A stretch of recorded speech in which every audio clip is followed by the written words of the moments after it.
Scott, go ahead and take it away. Also, this meeting is being recorded. Hello, neighbors. Hi, neighbors. I'm going to call this meeting to order.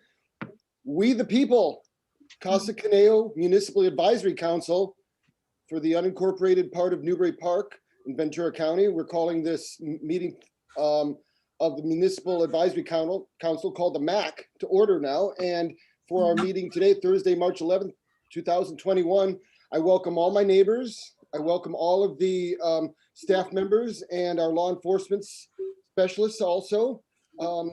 It's great to see all of your faces. First order of business is a flag salute. Would you all stand and join me in the flag salute?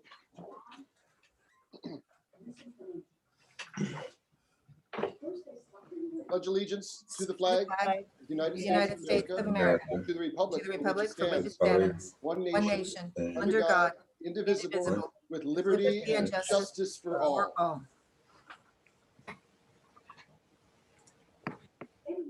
Thank you for the flag representation there.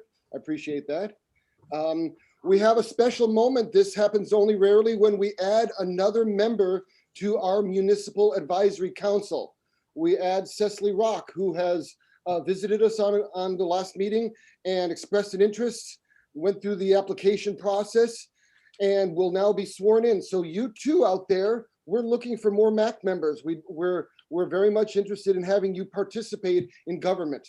So I'm going to turn this back over to Venice to facilitate the swearing in of our newest member, Cecily Rock. So it'll be Supervisor Parks. Supervisor Linda Parks. Yes, thank you. Give me 1 minute here. So I believe, Cecily, did you receive a copy of the oath? She'll be getting that once this is done. I'll send that to her. Okay. Yeah.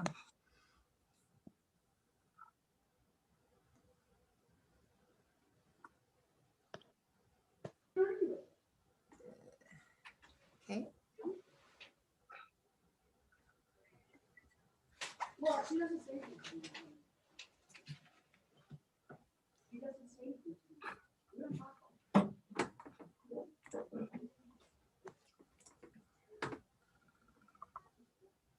Do you need the? Nope. Okay.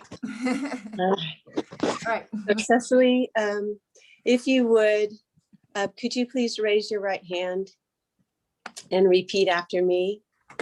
I state your name. I, Cecily Rock, Do solemnly swear do solemnly swear that I will support and defend that I will support and defend the Constitution of the United States the Constitution of the United States and the Constitution of the State of California and the Constitution of the State of California against all enemies, against all enemies, foreign and domestic, foreign and domestic, that I will bear true faith that I will bear true faith and allegiance to and allegiance to the Constitution of the United States the Constitution of the United States and the Constitution of the State of California, and the Constitution of the State of California, that I take this obligation freely that I take this obligation freely without any mental reservation without any mental reservation or purpose of evasion, or purpose of evasion, and that I will well and that I will well and faithfully discharge and faithfully discharge the duties upon which the duties upon which I am about to enter. I am about to enter. Congratulations, this is a virtual shake. You are now an official member of the Casa Conejo Municipal Advisory Council. Thank you so much for participating and being a true leader in your community. Thank you. Thank you, Ms. Parks. Welcome, Cecily, to the club, to the MAC, and we appreciate your participation in representative government. So here you go. You get to have a nice big meeting with all of us here. I'm going to move on. The next item on the agenda, item number 4, is the approval of the minutes from our January 20th, 2021 meeting. MAC members, I trust you've had a chance to look at that, and are there any comments or corrections that are out there for us? No changes. Okay, I'll accept a motion. I move that we accept the minutes from the January meeting. I'll second. It looks like Wendy motioned and Richard second. I'll do a roll call. Scott Horn, Yes. Wendy Zimmerman, Yes. Ed Via. Got it. Cecily Rock. I'll get back. Cecily Rock. She needs to unmute. And you too. Okay. Sorry, Richard yes. Gaz, Here. Ed Via. Here. Yes. And Cecily Rock. Yes. Okay. Thank you.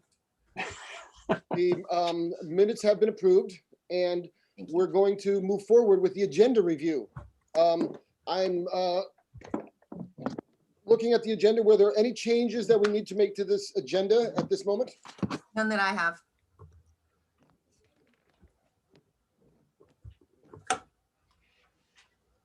No. None? No. Oh, I lost myself. Hang on a second. I'm almost back. There I am. Sorry about that. Technology at work. Very good. Then we're going to move on to our public safety reports from the CHP and the Sheriff's Department. Who would like to go first? We forgot. I have that, and let me look for, oh, there you are. There we go. I'm just unmuting them. So I have Officer Sharamonte and Officer Key. Jeremy, would you like to go first? Sure. On the last meeting, there was a resident that brought up the power outages and how they affect the general area when that occurs. There's not a whole lot that, the CHP is going to be able to do specifically to, really do a whole lot about that. Obviously, when it's a smaller area, we can put up temporary traffic control devices to help out. But on that last outage, it was countywide, and it's just going to be difficult to address. So we'll just have to do it by case basis. Following up. No problem. If I could find something, I sure would use it. As far as on Reno Road, there was a possible roadway defect right there at Kimber. And fortunately, I had one of the officers lives in the general area.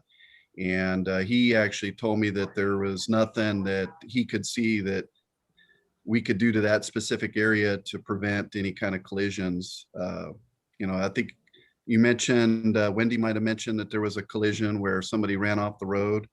And I think it's just speed, motorists have got to watch their own speed, and then obviously that'll prevent collision. But at this point, there's nothing that we really see can be done in that general area. In the month of April, the Highway Patrol is going to be participating in Distracted Driver Month, which means that we're going to be addressing cell phone usage and texting while driving. Just a quick little stat to throw out to the MAC is that nearly 30% of collisions are caused from distracted driving. So I urge all of you to just spread the word to family members. And like me, I've got teenage sons that are driving, and those are the ones that seem to break the rules with the texting and driving. So we're going to be out and enforcing those violations. So just be aware of it. I did a quick check of the area to verify how many collisions, and fortunately enough for that general area, there's been no collisions to report. So everybody's been driving safely, and that's a good thing. I don't have anything else unless somebody has a question for me. Are there any questions for our officer? I have a question. Okay, looks like we have a few questions there. Is he there? Yeah. Yes, sir. What's happening with the catalytic converter robberies lately? Has it calmed down a little, or do you know any more about that? The deputies should be able to answer that question. I know that they have those statistics and information. So when he's up, I think he'll be able to.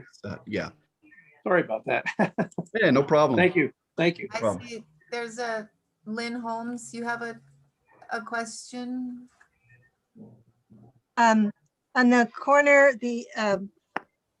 across on Reno, between Borchardt Park and Trader Joe's, it's very difficult to get from the park across that street if you have a stroller or a walker or anything, because at the exact corner, there's no provision for that. It would be very convenient if there was a crosswalk from the driveway of the Trader Joe's parking lot across directly into the driveway into the park.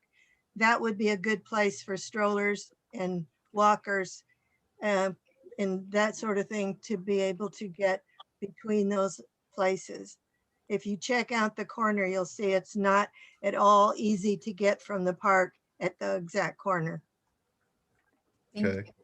Thank you, Lynn. Thank you for your comment there. And I think that we've looked into this at one point where we determined it was not actually in our MAC area, and it wasn't something was unincorporated. It was actually, if I recall, we looked into it was city property that was involved with in this. Yes, that is City of Keogh. Okay, so Lynn, we're all close to that spot. We all know that exact spot that you're talking about and are concerned about it, but we have no ability to do anything through the county. It's actually a city aspect of things. And when we can address that as a MAC to help this move forward, we can, but it's a city issue. Check. We also have Officer Shiramontes here. Well, Well, you're There welcome. he is. Mr. How John are you? Shiramontes, thank you for joining us. no problem. Can you guys see and hear me okay? Yes. Yes, and it's great to see you now, finally. Yeah, wonderful. Ms. Zimmerman had asked about the traffic. I know our CHP partner answered some of it. I just wanted to add to it. Information I found out reference major power outages and all the intersections that are appear to be dangerous because people aren't stopping. If it happens again and there's a particular intersection that's of concern, you can call us, we'll come out. We'll evaluate the situation. If need be, we'll call the city and have them put up stop signs and so forth. In reference to the massive response of police at the Ralph store, I looked into that, and it was somebody called and reported they were being attacked by a knife. It turned out it was just somebody that brandished a knife, showed a knife to somebody, and they called. So that's why we had the huge response initially, and then it turned out to be, not a major event. Catalytic converters, it appears to be, I don't want to say dying out, but they're a little more far and few apart, which is good. Not sure what the reason for that is. Hopefully they stop or move on to a different area, but it definitely has died down. And the only other issue in the area really is 600 block of Jenny Drive. There's a house that we're responding to often.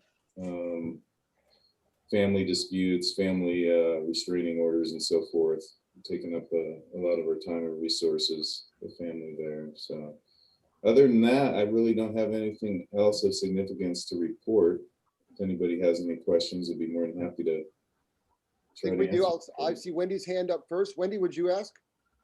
Actually, I just wanted to say I read the borderline report that came out through Nixle recently, and I thought it was very thorough. And I am hoping that the items that were suggested for improvements and how it gets coordinated, they seem to make a lot of sense to me, and I hope they do get implemented. So I just wanted to say thank you for putting the information out to us so we could have a clearer understanding of what actually happened there. I had personally been there hundreds of times. And so I, hope they will be able to act on the improvements. Yeah, we try to be, as transparent as possible. And obviously that was a traumatic event for everybody. I was there actually later that night, a couple hours after it took place. And our agency and other agencies definitely learned a lot, tactics wise, resources, all kinds of things dealing with that incident. We all learned a lot, and the training since then too. So as tragic as it was, there has been some positive stuff that has come out of it. Also, thank you very much for following up on my Ralph's request. No, no problem. My I pleasure. have a question regarding the last item you brought up, the resources used on Jenny Drive.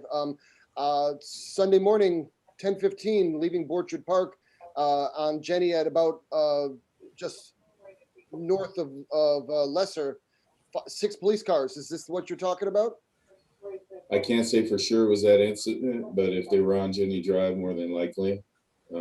I was given the last name of the parties involved, and I recognize that name for the past 10 years. Couple different family members move around different areas of Thousand Oaks and Great Park, but trouble seems to always follow. So, Is there a, shall we say, sort of a public nuisance angle we can approach to this to make this better somehow? no, I mean, it's a domestic incident. It's violation of restraining orders, uncooperative people, stuff like that. I haven't heard of anybody in the neighborhood filing any complaints against the residents there. Well, then I throw that out to my neighbors. If you know about this situation and have sat back for a long time, speak up. Let us see what we can do to make this situation better for all of us in the Casa Conejo neighborhood. Excellent. Thank you so much for coming. Are there any other questions from anyone in the gallery for law enforcement? I don't see any hands raised. John, thank you very much for joining us. And Jeremy, also, we totally appreciate your hard work. And we thank you for being part of our wonderful community. My pleasure. Thanks for having me. You guys have a good evening. Thank you. Have a good evening. Okay, thank you. We're going to move on. We're going to work on item number 7, the comments of the chairman of the Ventura County Board of Supervisors, Linda Parks. All right. Well, thank you. Thank you for that introduction too. I do want to be quick because I know that there are a lot of folks here and they're interested in the next agenda item. At the Board of Supervisors, a couple of things that we've been dealing with is mostly COVID related, some other items also, but regarding COVID, we know that on March 17th, we're anticipating moving from what is now the purple tier to the red tier.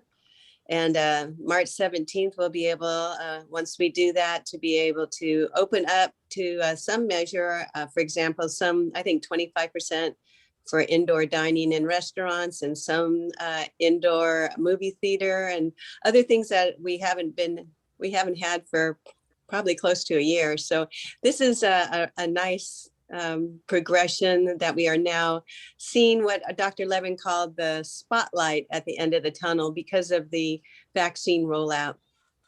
And speaking of the vaccine rollout, on March 15th, we will be opening up who can get vaccines to anyone over 16 who has some comorbidity, which would be things like cancer patients and that.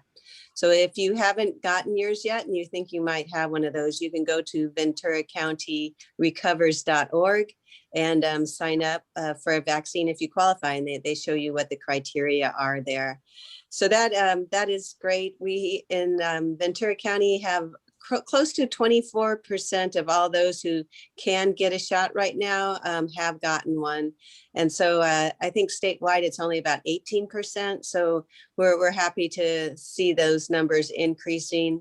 And Johnson & Johnson vaccine is now in the county too, in addition to Moderna and Pfizer.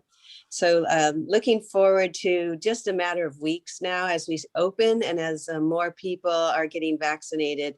And it is wonderful.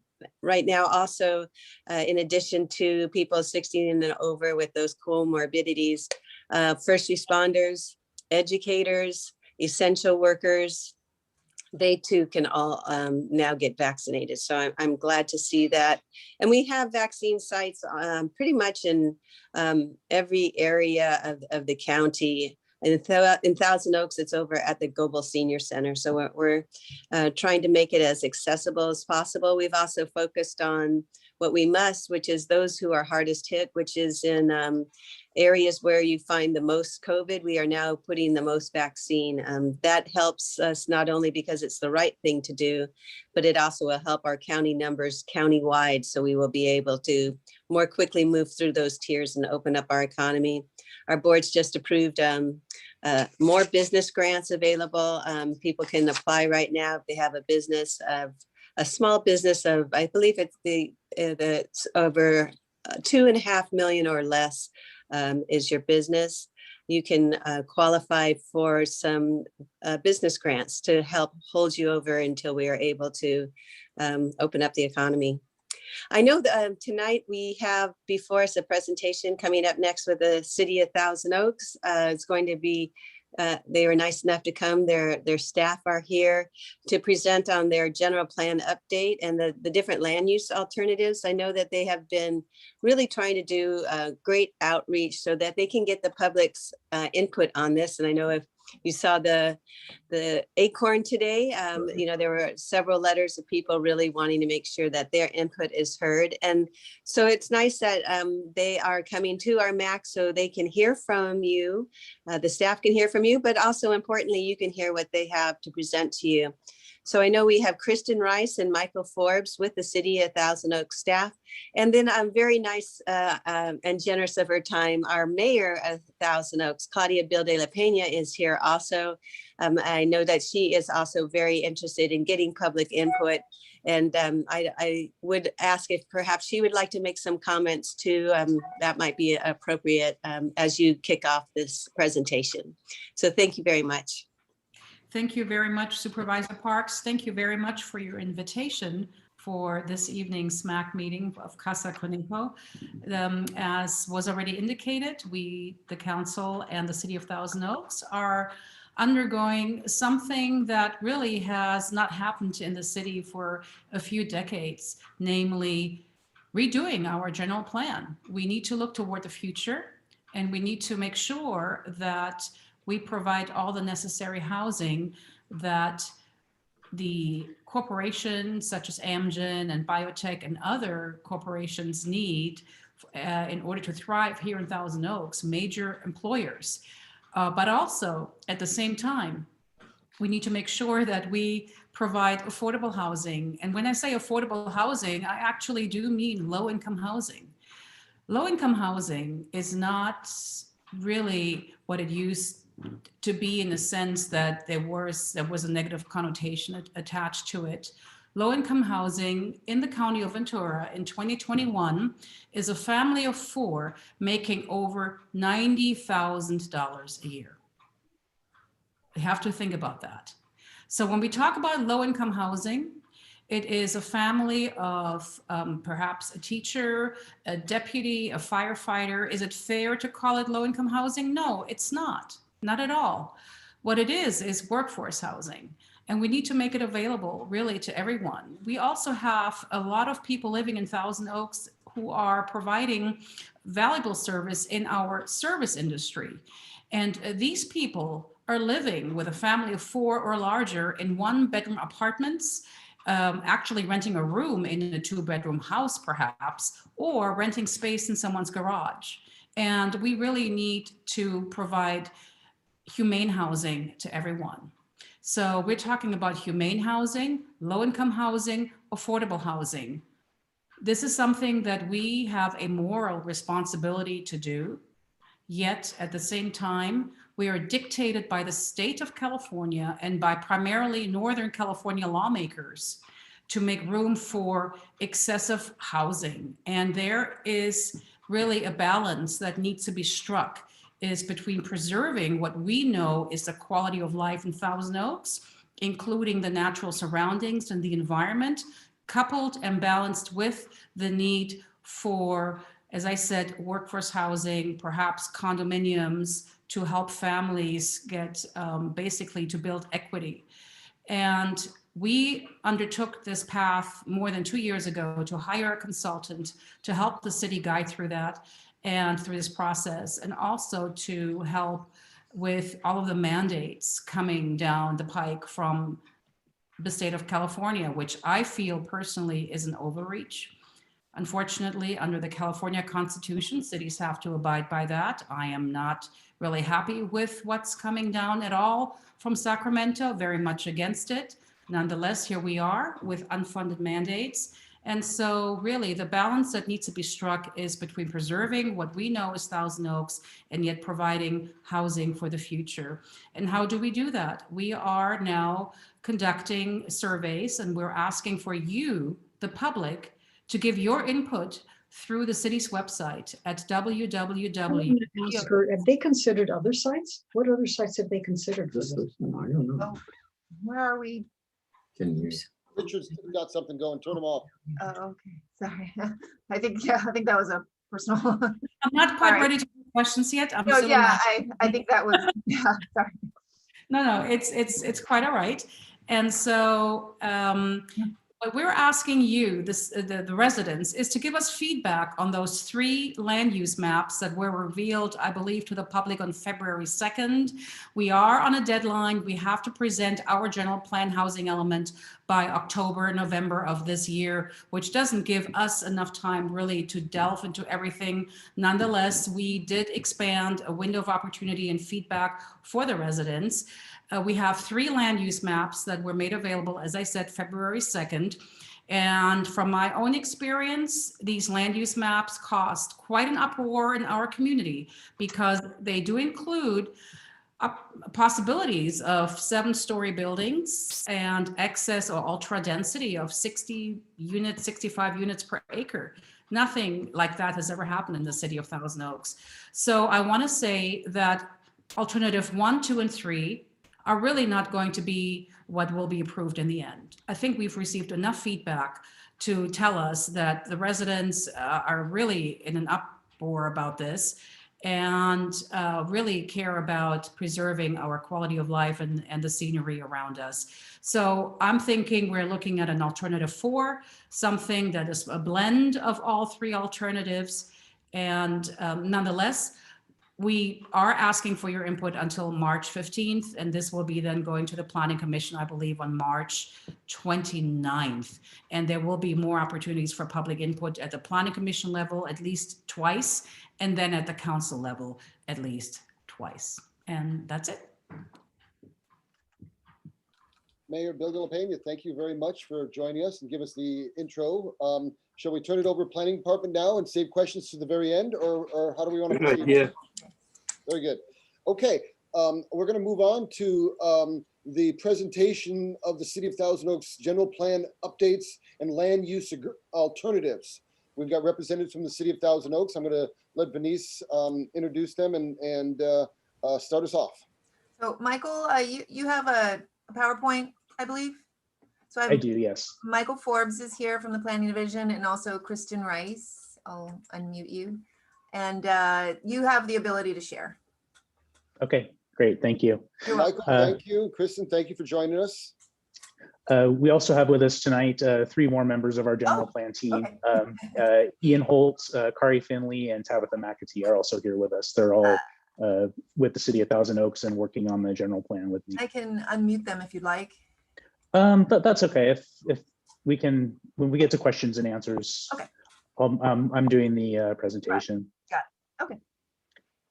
So I will jump right in here. So I know you're all interested in particular areas of the city more so than others. So I'll give a brief overview of where we are in the process, where we're headed, what's next, what we've done so far, what we've heard from the community, and then I'll focus in on a couple of locations near your area. So we're about 18 months now into our general plan update. Been having a lot of public outreach, a lot of meetings with our general plan advisory committee over the past 18 months.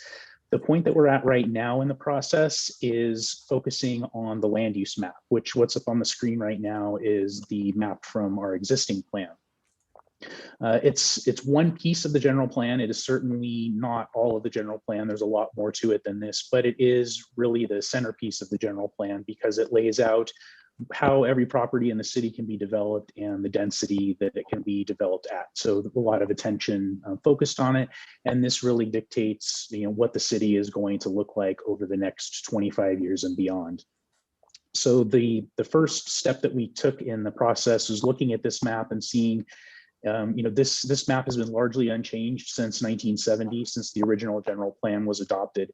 So looking at this map and seeing, what's in place now, how has it worked, and is this going to meet the city's needs over the next 25 years? So a few things that we found are the general plan for 1970 has served the city very well getting up to this point, and it's created, as all of you know, a very beautiful and desirable place to live. But it's pretty much, the 1970 plan is pretty much built out. All the development that was envisioned under that has been put in place. All of the neighborhoods have been developed. So to provide additional housing, we need to look at other opportunities, other locations in the city where we might be able to build housing. The two reasons for that are, number one, as Mayor Bill de la Peña mentioned, the mandates from the state as far as providing our share of the regional housing through you may have heard the term RHNA, the Regional Housing Needs Assessment process, where every city and county is assigned a number of housing units that they have to plan for. Looking at this map and doing some analysis, we came to the realization that we probably are not going to be able to meet our RHNA numbers the way this map looks right now. Part of the reason for that is additional state legislation that says any sites that we've counted previously for our housing inventory, we cannot count again. So we need to locate new sites. The other thing is what we heard through the public input process, which is we heard from a lot of people that they would like additional opportunities in Thousand Oaks for different types of housing and different affordability levels of housing. So for people who maybe grew up in Thousand Oaks and want to continue living here, but not with their parents, or people who work in Thousand Oaks, but can't currently afford to live here, or empty nesters who would like other living opportunities other than a single family home. We heard a lot of comments that people would like opportunities for different types of living and different affordability other than just single family homes. So that, along with the RHNA process and the need to provide additional affordable housing is really what drove our need to make changes to the map. So the first step that we took with the public was saying, okay, this is where we're at. This is what we need to do. What areas of the city do you think are appropriate for additional growth and change versus what areas of the city do you think should remain as they are, not have any changes? So not surprisingly, the existing established residential neighborhoods and the open space areas were identified as areas of stability where people did not want any change to happen. The purple areas on this map, what we're calling the areas of change, were areas through the consensus of public outreach and through input from our General Plan Advisory Committee were identified as locations where change would be appropriate, and in particular, where there may be opportunities to build additional housing units. So those areas are Rancho Conejo area, the area around the Oaks and Jan's Marketplace, Thousand Oaks Boulevard, and then the Towns Gate and Westlake areas. In addition to those, there were also 7 neighborhood shopping centers, which are the number 1 through 7 on here, that were identified as potential locations to develop housing. Because the shopping centers, some of them continue to be viable and successful, others not as much. And given the ongoing changes that we're seeing in retail, the shift to online shopping, changes in how retail space is used and how people are experiencing commercial space, that there may be opportunities to put housing in those areas. So once we had identified these areas of change, the next step that we went through with the public and again, our General Plan Advisory Committee was saying, okay, what type of development might be appropriate for these areas? We did a number of in-person exercises before the pandemic. And we also had an online survey last year where we got over 460 responses of people putting dots on the map and saying, this is the type of development I think would be appropriate here. So all different kinds of development, from townhomes to condos to apartment buildings to mixed use buildings with commercial and residential in the building. So we took all of the input that we received through that process and developed 3 different alternatives for what this map could potentially be under the updated general plan. So I'll show you real quick the overview of the whole city. I know you probably can't see this, but just to give you a sense of what the alternatives represent. So each of these alternatives focuses on the areas of change and on the neighborhood shopping centers. So all of the areas that are white and gray on this map are areas where no changes are proposed, which is reflected in this map. So you can see all of the residential neighborhoods and open space are no changes are proposed there. The county islands on this map, we have them grayed out. Because the county islands are within our sphere of influence, we do actually have to provide land use designations for them in our general plan, but we're not proposing any changes to those areas at all. So we've just grayed them out on this map, but the final map will include them as we are required to do. So for each of the 3 alternatives, you'll notice a lot of purple in all of these. The purple is the mixed use land use designation at varying densities. So what we're trying to do, these aren't necessarily all the traditional mixed use that you think of with the retail on the ground floor and the apartments above. It's really just in intention to have a mix of uses in these areas. So to provide opportunities for residential development to be introduced into these commercial areas. The 3 alternatives are very similar. They all, as I mentioned, all look at opportunities to bring residential into these areas at different densities and in different locations, but all focused within these areas of change. All 3 alternatives would result in the same overall residential capacity citywide. So it's not like a low growth and a high growth alternative. They're all the same in the end. A couple of reasons for that is that the city has the voter initiative measure E, which says that we cannot increase the residential capacity of our city. There's also a state law that was passed a couple of years ago, the Housing Crisis Act of 2019, which says that cities cannot decrease their residential capacity.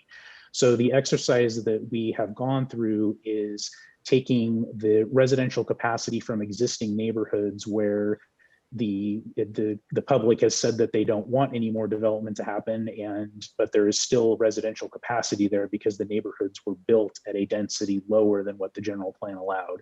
So the process that we've gone through is recapturing that unbuilt capacity from those neighborhoods, which is a lot of the yellow that you see on this map, and reallocating that capacity into these areas of change where the public has told us that additional housing development would be appropriate and desirable. So I'll jump into the areas that I know that you are most concerned about. So this is the Rancho Conejo area.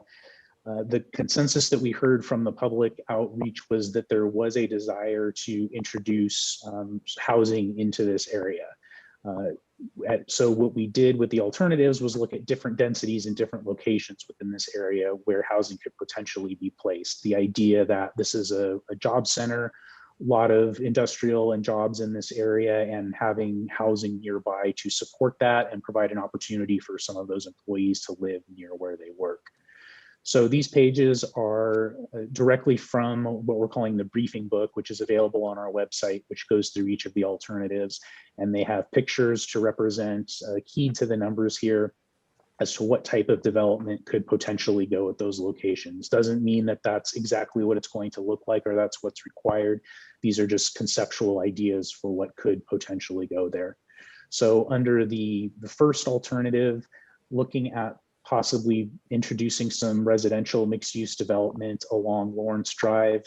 And then on this site, the slipper, we call it because it looks like a slipper. I know different people have different names for it, but introducing mixed-use development on that site. And then leaving most of what's along the freeway there as commercial. The city council did actually recently approve a mixed use project at this location, so that will be changed to reflect that.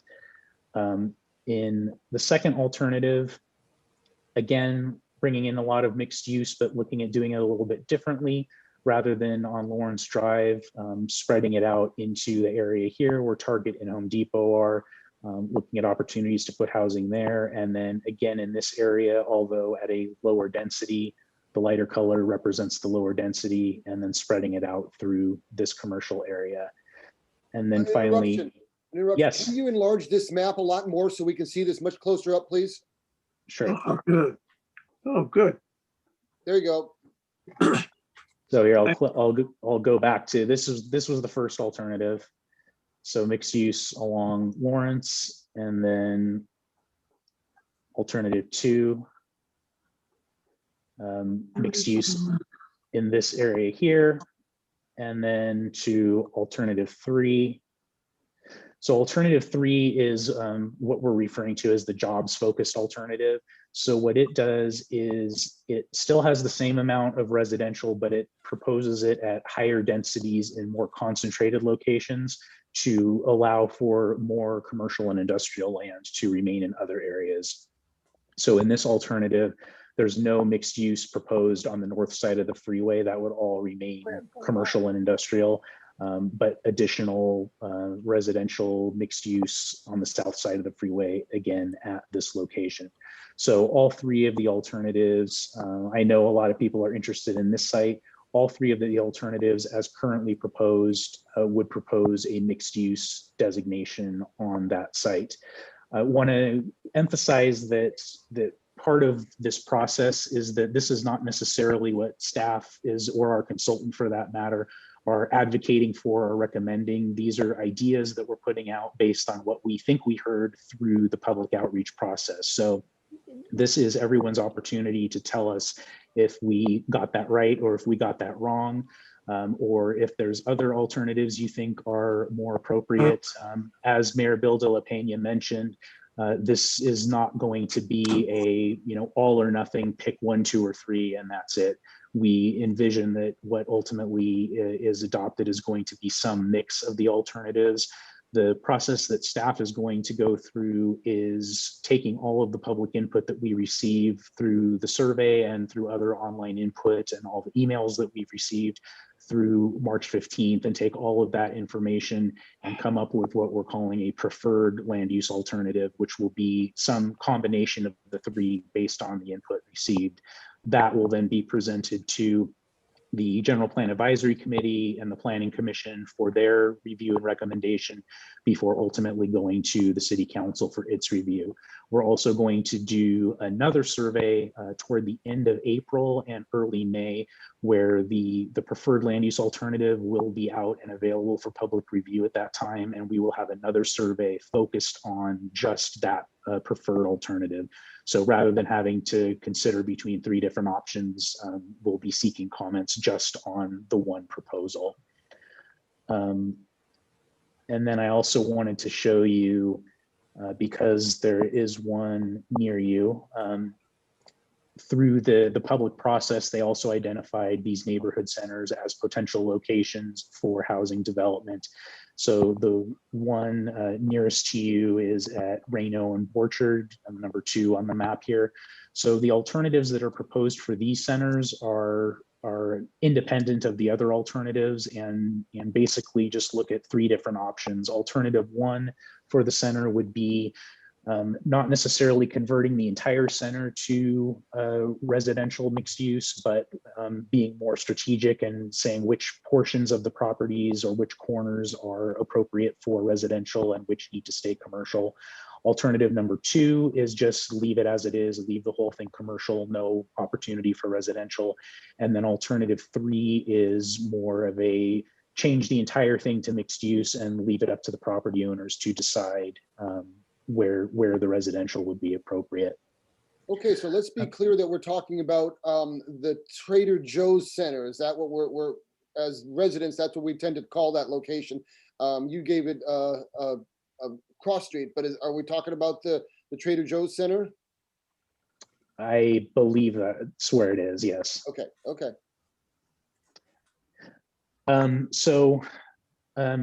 so that's all of the alternatives. So real quick, I see hands up already.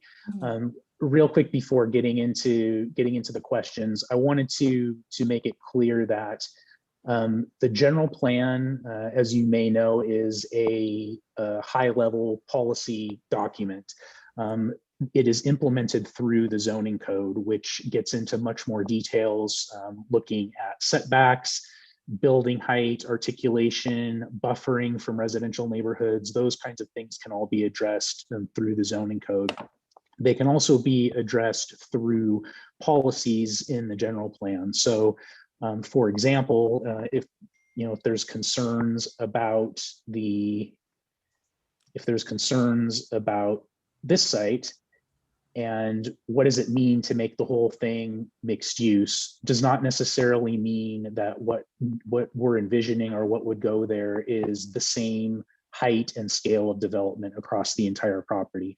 We could, in the written portions of the general plan where we do the goals and policies about development, there could be opportunities to put policies like, when you're next to an existing residential neighborhood, the height needs to be limited to 2 stories, and then you step it up across the property as you move away from the residential. There's different opportunities to do things like that through the policies and then ultimately through the zoning code. So the color on the map is a very oversimplified version of what could go there. Not necessarily that people would be supportive of what I'm describing either, but just wanted to put it out there that it is an option, and that there's more discussion that can be had as far as the details of what could potentially go on these properties, aside from just the color on the map and the density number. So with that, I am happy to answer any questions and revisit anything. I should talk real quick. I briefly touched on it, but I'll say again, just as far as schedule goes, the current survey does end on March 15th. And then we will spend the month or so after that coming up with a preferred alternative, which will be presented to the Planning Commission in late April. As I mentioned, there will be a second survey in late April and early May. And then all of the input from the General Plan Advisory Committee and the Planning Commission, as well as all of the feedback received from the public at that time and the results of the second survey, will all be presented to the City Council at the end of May. Our hope is that the City Council will give direction on a preferred alternative, be it the one that's proposed or some variation of that. They can obviously approve whatever changes they would like to that. Then we will be using that to move forward with the housing element portion of the general plan, which all cities, I know the county is working on theirs too, and all cities in Southern California are in the process of updating their housing element to prove that we can satisfy our share of the regional housing demand. So these maps will feed into our housing inventory for our housing element, which will be submitted to the state later this year. In the background of all of this is the rest of our general plan, which we're still working on. We are doing a comprehensive general plan update, looking at all of the elements of the general plan. So we are continuing to work on that in parallel with this, and we'll have more available for public review on that later in the year, probably in the fall toward the end of the year. But for now, our focus is on the land use map and on getting feedback on the land use map. Thank you, Michael. Thank you, Michael. We'll open it up to the MAC, and then we'll open up to the public. Karen and David, I do have you down to speak. So once the MAC has their questions, I'll get to you. Thank you. So Scott. Michael, thank you very much for the presentation.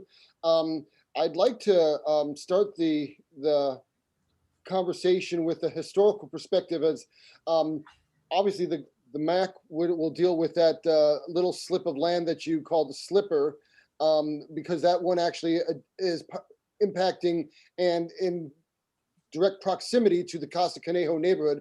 So that's why there's concern about this thing here. Now, as far as a little bit of information goes, we've, as a MAC, had that particular property come before us with questions and concerns from residents on a number of occasions.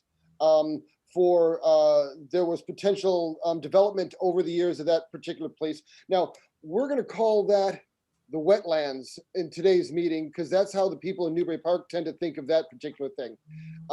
And when we most recently visited this particular piece of property and the potential of development, we got a report that it may not be a very developable place because of the low water table, and it would require so much remediation of the land that it was pretty much a red herring to consider it actually a developable piece of land. And this has been affirmed 2 or 3 times in the history of the MAC that I've been involved with. Can you speak to that, please, and tell us what's changed to make this now all of a sudden viable? I don't know necessarily that anything has changed. We are aware that there are a lot of issues and conditions on that property that make developing it certainly a challenge as it sits today, but not necessarily impossible. The residential neighborhood to the west of that is partially in a flood zone as well, and that was ultimately developed. So we're, because the plan looks out 25 years and beyond, we're trying to think long term and thinking what would the possibilities be for the property in the future. We focused on it initially for a couple of reasons. One, because it was previously identified. This was before my time with the city, so I don't know what the discussion was then, but it was identified as an opportunity site at one point in our economic development program.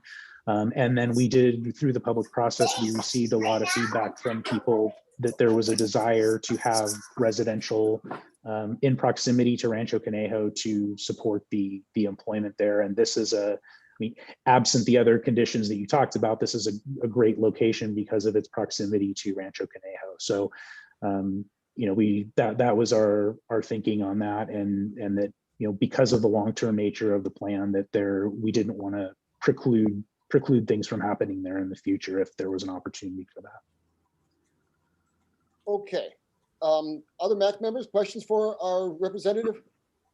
I have a question. Ed. Hi. Only the big question I have about that property that you're referring to as the slipper or the wetlands is I've seen the property. I don't know if you have, but where is the accessibility to the people to get to that property when you do build there and they live there? Are you referring to Alice Drive and or Bella Drive through our neighborhoods for these people to access this property? What is the take on that? How would they get in and out of there? For the general plan, because it's a high level policy document, we don't get into that level of detail typically of looking at the specifics of things like site access and things like that. We have talked with the property owner, and there's opportunities to access the property from the other side without sending all of the traffic through the residential neighborhood. Nothing that's in place today, but something that could potentially be in the future. And again, something that could be addressed in greater detail if and when the property owner decided to develop. Okay. Okay. Thank you very much. That's what I'd like to know. Thank you. Wendy? On an overall basis, I really feel like you're punishing the people who live along the 101 corridor, especially those of us in the Newbury Park area. It was our name for it, not Rancho Conejo. And by the way, on one of your maps, you've got Rancho Conejo labeled orchard. So to me, that says you haven't really looked at a lot of this street by street on a close basis. But what you could really do, and I have ridden the area many times on my bike, is out in the industrial side of the freeway. You could easily add mixed use and housing on that side, and people could literally walk to work. And all this Amgen stuff, Amgen has been laying off people for a lot of years. So Amgen does not make a valid excuse in my mind. But you have plenty of opportunities if you had done some of the building smarter to have incorporated housing along with a lot of one-story large spaces that are basically going vacant, underutilized, and the people could live over there, walk to work, and it belongs over there, not crammed in our backyards, which are single-story and two-story single-family residences that would make much more sense that we were contiguous in our neighborhood. We already have freeways that don't support the traffic flow. And it just makes no sense to pile a whole bunch of people and add a bunch of businesses. We have a lot of commercial space in this town that is going unoccupied. I don't know who you guys are imagining is going to come out here and be all these people that want to be here. You know, we've all said we don't want to be the San Fernando Valley, yet that's what your plan calls for making us, with multi-story buildings in our one-story backyards. And a population that we already had water shortages, our restrictions in the last drought, we had the highest restrictions, as high as anybody in the state. Where is their water going to come from? Who's going to pay for it? How is it going to be materialized? We're in a drought year now, and the slipper actually has the water pools back. I just walked this neighborhood yesterday and took some pictures, and it's there. And it's also clear that high density housing leads to extra trash and noise pollution. The apartment building at Wendy and Bella leaves more trash along the streets than anywhere else in this community. And it's not fair to cram it into our throats and put it down here and not distribute some of the housing further out into the city of Thousand Oaks, out up along the 23, out into some of those other areas that they have even bigger properties than we do. And it feels very much like the push for the city is discriminating against those who live closer to the 101. Thanks, Wendy. Are there any other MAC members before I open it up to questions and from our community? Okay, neighbors, the rules are that you'll have a 3-minute release of your mute by our staff. And at the end of it, I'll be like the music at an awards show, softly eschewing you off stage, so to speak. So I'll let Venice call our first person. Okay, I'm just, so right now what I have is Karen, then David Munowich, Lynn Holmes, Alan, John, and I do see CFUT. You're nodding your heads. Okay, so let me start here with Karen. Hello. Hi, Karen. Welcome to the MAC. Introduce yourself, please. There you go. Okay. Yeah. Hi, I'm Karen Wilburn. I live over on Denise Street, and I've been very active in this since it's been introduced in February. Michael, could you go back to your presentation and please bring up alternative 3 for Rancho Conejo? I just wanted to share something with the group here. And okay, if you could pull it down so we can see.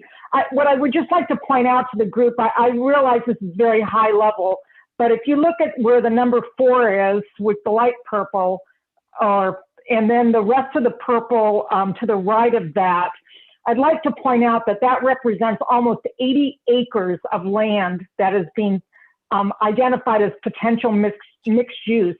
So that is the flipper area, the little triangle areas where Baskin and Robbins and the library is. The next area is where Smart and Final is. The next area is where Kohl's is. And then the last purple area is the old school site.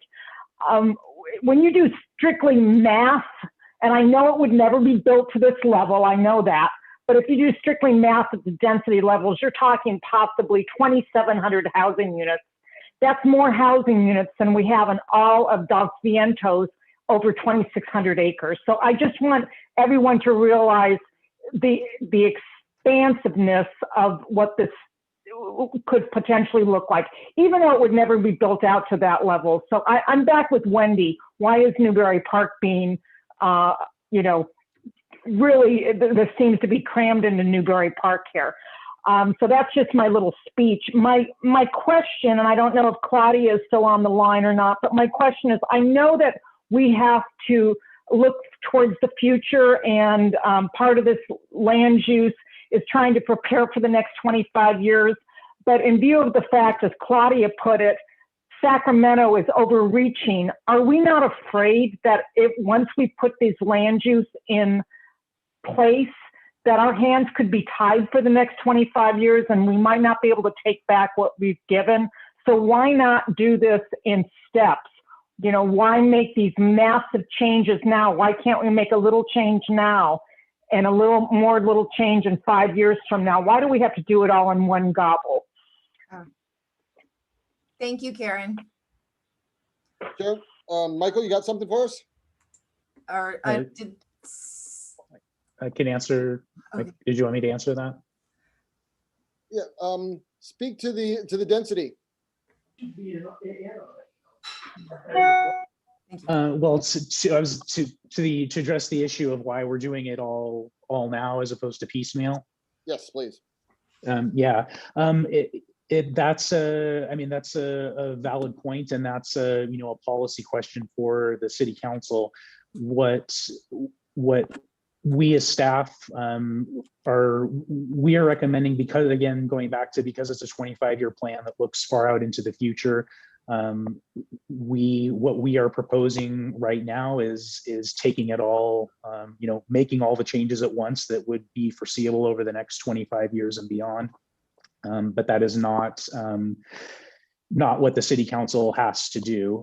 What we will be recommending at a minimum, we at least have to satisfy the regional housing need as mandated by the state. The number that was assigned to us is around 2,600 units, but there's all kinds of if and then and assumptions that go with that, that it's not as simple as just saying 2,600. You have to provide buffers and satisfy the assumptions that the state makes about how development actually happens. So the number is bigger than that. In addition, because it's a 25-year plan, we will be recommending that at a minimum, we cover 3 arena cycles. So 2,600 times 3 at a minimum, plus adequate buffering on top of that. So certainly if the city council would like to take that approach, or even take the approach, which I don't think we would recommend, but if they wanted to take the approach of just provide enough to make this 1 arena cycle, and deal with the rest later, they certainly have the prerogative to do that. It would just be because of, as has been pointed out numerous times tonight, the state continues to tighten the screws, and new legislation comes out every year that makes it more and more difficult for cities to chart their own course when it comes to housing. So the risk of delaying decisions about where to put housing is that the longer you wait, the longer the state, or the more the state could be further painting cities into a corner as to how they can do it. So that's always the risk you take in putting off these kinds of decisions, is that the criteria that you're using to make these decisions in a few years may not be the same that you're making today. But certainly that is a policy choice for the city council as to how far out into the future they would like to look when they do the planning. Thanks, Michael, and thank you for the question as well. So the next person I have is, well, is going to be David Munowich, but Richard, did you have to? Well, here, I'll unmute David Munowich. David, hi, thank yourself. you for allowing me to speak. I'm concerned about the number of units that could be developed in the wetlands or number 4 area. My preference, I would not like plan 3. 2 looks like a better alternative to me. Less density in that slipper area and putting some of the units across the freeway. I'm also concerned, I know it's not part of this plan, but it's overall concern for me is, and it was addressed earlier, the entrances and the exits to the area. I'm also right up against Denise Street. Someone else spoke from Denise Street. We live on Denise Court, and I don't want any flow of traffic on Denise Street when you got Alice right there. But I know that's not part of the plan. And I'm concerned about the height of the units, and I know this was addressed also, the height of the units in the area next to the residential units. Was there anything else? Okay, that was just voicing my concerns there. Thank you. Thank you very much. Richard, did you, I saw you wanted to step in there. Yes, quick. yes, I do. My wife wanted to. Just want to say, and then I have Lynn, then Alan, and then CF. You. My wife has a comment. Hi, We've lived in Newbury Park 58 years and we hate to see it go looking more like San Fernando Valley, where we moved from. my question is, it looks like that we're hitting a lot of places that are in Casa Conejo and Newbury Park. Are there other sites in the city that you've looked at? Yes. Yeah. Yes, and to address your question and the earlier comment that was made about why is everything focused along the 101, which we have heard that question before as well. It was a result of the public outreach process late in 2019 and then early last year, where we asked the public and the General Plan Advisory Committee what parts of the city are appropriate for change. And those were the areas that were identified. So it's not that staff is trying to target those areas or anything like that. It is spread, pretty evenly throughout the city from east to west, but it is, as has been pointed out, largely along the 101 corridor. Though along the 101 is where the residential neighborhoods and open space are not. So those areas naturally lend themselves to be areas where people said that more development and change would be more appropriate because they're not residential neighborhoods or open space. In some cases, as has been pointed out, they are near residential neighborhoods and open space. So that's a policy decision as well as to how the city wants to distribute its growth. But we did, we considered the entire city, but focused on the areas that the public told us that they wanted us to focus. I'm sorry, who's the public? I mean, we're the public. So I'm not sure what public that is. I know that we're easy, low-hanging fruit because you're right. We have all of the space, but there has to be other areas in the city. I don't know. Well, we did pretty extensive outreach over the last 18 months with, we clearly target people who live and work within Thousand Oaks. So we're certainly not trying to exclude anyone who doesn't live in Thousand Oaks, but we probably didn't target our outreach to your neighborhood. Right. Yeah. Okay. Thank you. Yeah. So we didn't have a say when this was decided that this would be a good place overall. But well, nothing has been answered my decided. question. I know that this has been targeted for that. Are there no other places in the city that could do this? There are lots of other places which are shown on the maps that I presented, and nothing is decided. The reason that we're I'm sorry you didn't want to hear what I was saying. No, I can hear you. I'm sorry. I just had to sit down. Okay. I'm 80 years old. Sorry. I just had to sit down. Okay, no problem. Yeah, nothing has been decided. The reason that we're here doing this outreach is to get people interested in the process, get people's opinions. So, all of the opinions that we're hearing tonight, I hope that you will go, submit those comments through our survey and provide those comments to us. We're not, people have asked us, do we have to only consider the areas of change or can we look at other areas? We can absolutely look at other areas of the city. We again focus based on what we thought we heard from the public, but part of this process is we're asking the public, did we get right this is what we think we heard, and these maps reflect what we think we heard. But did we get it right? The county, isn't Casa Conejo in the county? So if you did your survey with the city, we were excluded. We're not in the survey. Right. The survey was online, so anybody could access it. But we did it through all of our normal channels through the city. So our city website, our city social media, our city mailing list. So we certainly did not intend to exclude the county, but we go through channels for people who follow the city more closely and are more engaged with the city. Those are the people that we're targeting through our outreach. So clearly, but certainly we don't intend to exclude anyone. Well, not now, but clearly when this was done, as you go back to say what happened, we weren't included.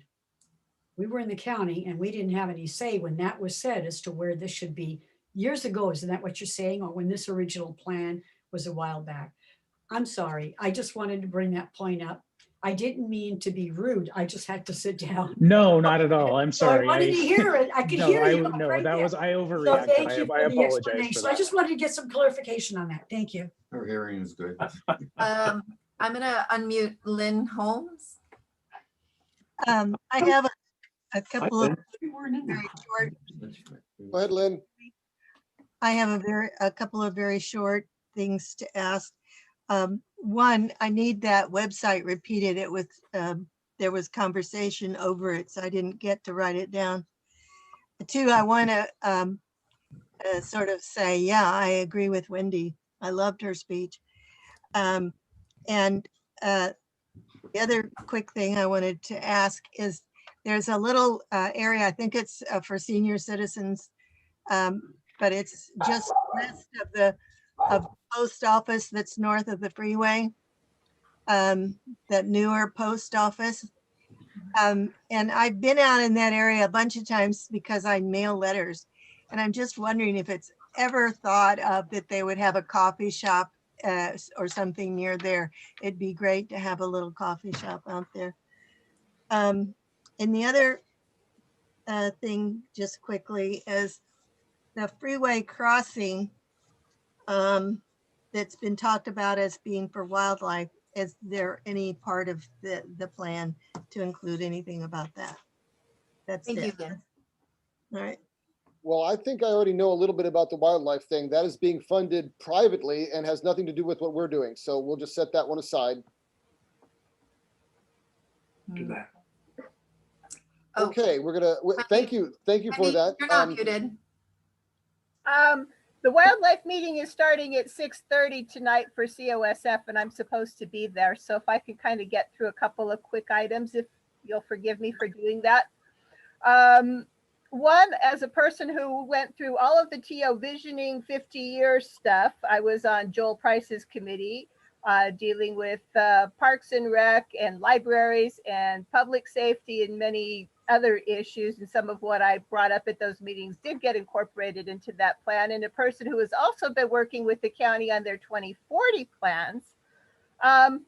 Sometimes places that are unincorporated do have a tendency to be overlooked. County did come talk to us about their 2040, and there has been a long consensus in the Conejo Valley that we don't want anything over 3 stories messing up our sight lines for our hills and valleys and that. And we have fought long and hard. And if we kind of give into this general overbuild along the 101 thing, that means we are constantly going to be fighting projects. I'd like just to find some kind of alternative that is more amenable so that the people of Newbury Park and various places, that it's more, the housing and the things are more equitably born throughout the city of TO and surrounding neighborhoods, so that we don't constantly have to fight project by project by project. I think some of you at the city will remember that they wanted to add 40 condo type units over by Albertsons at Reno and Kimber, that neighborhood.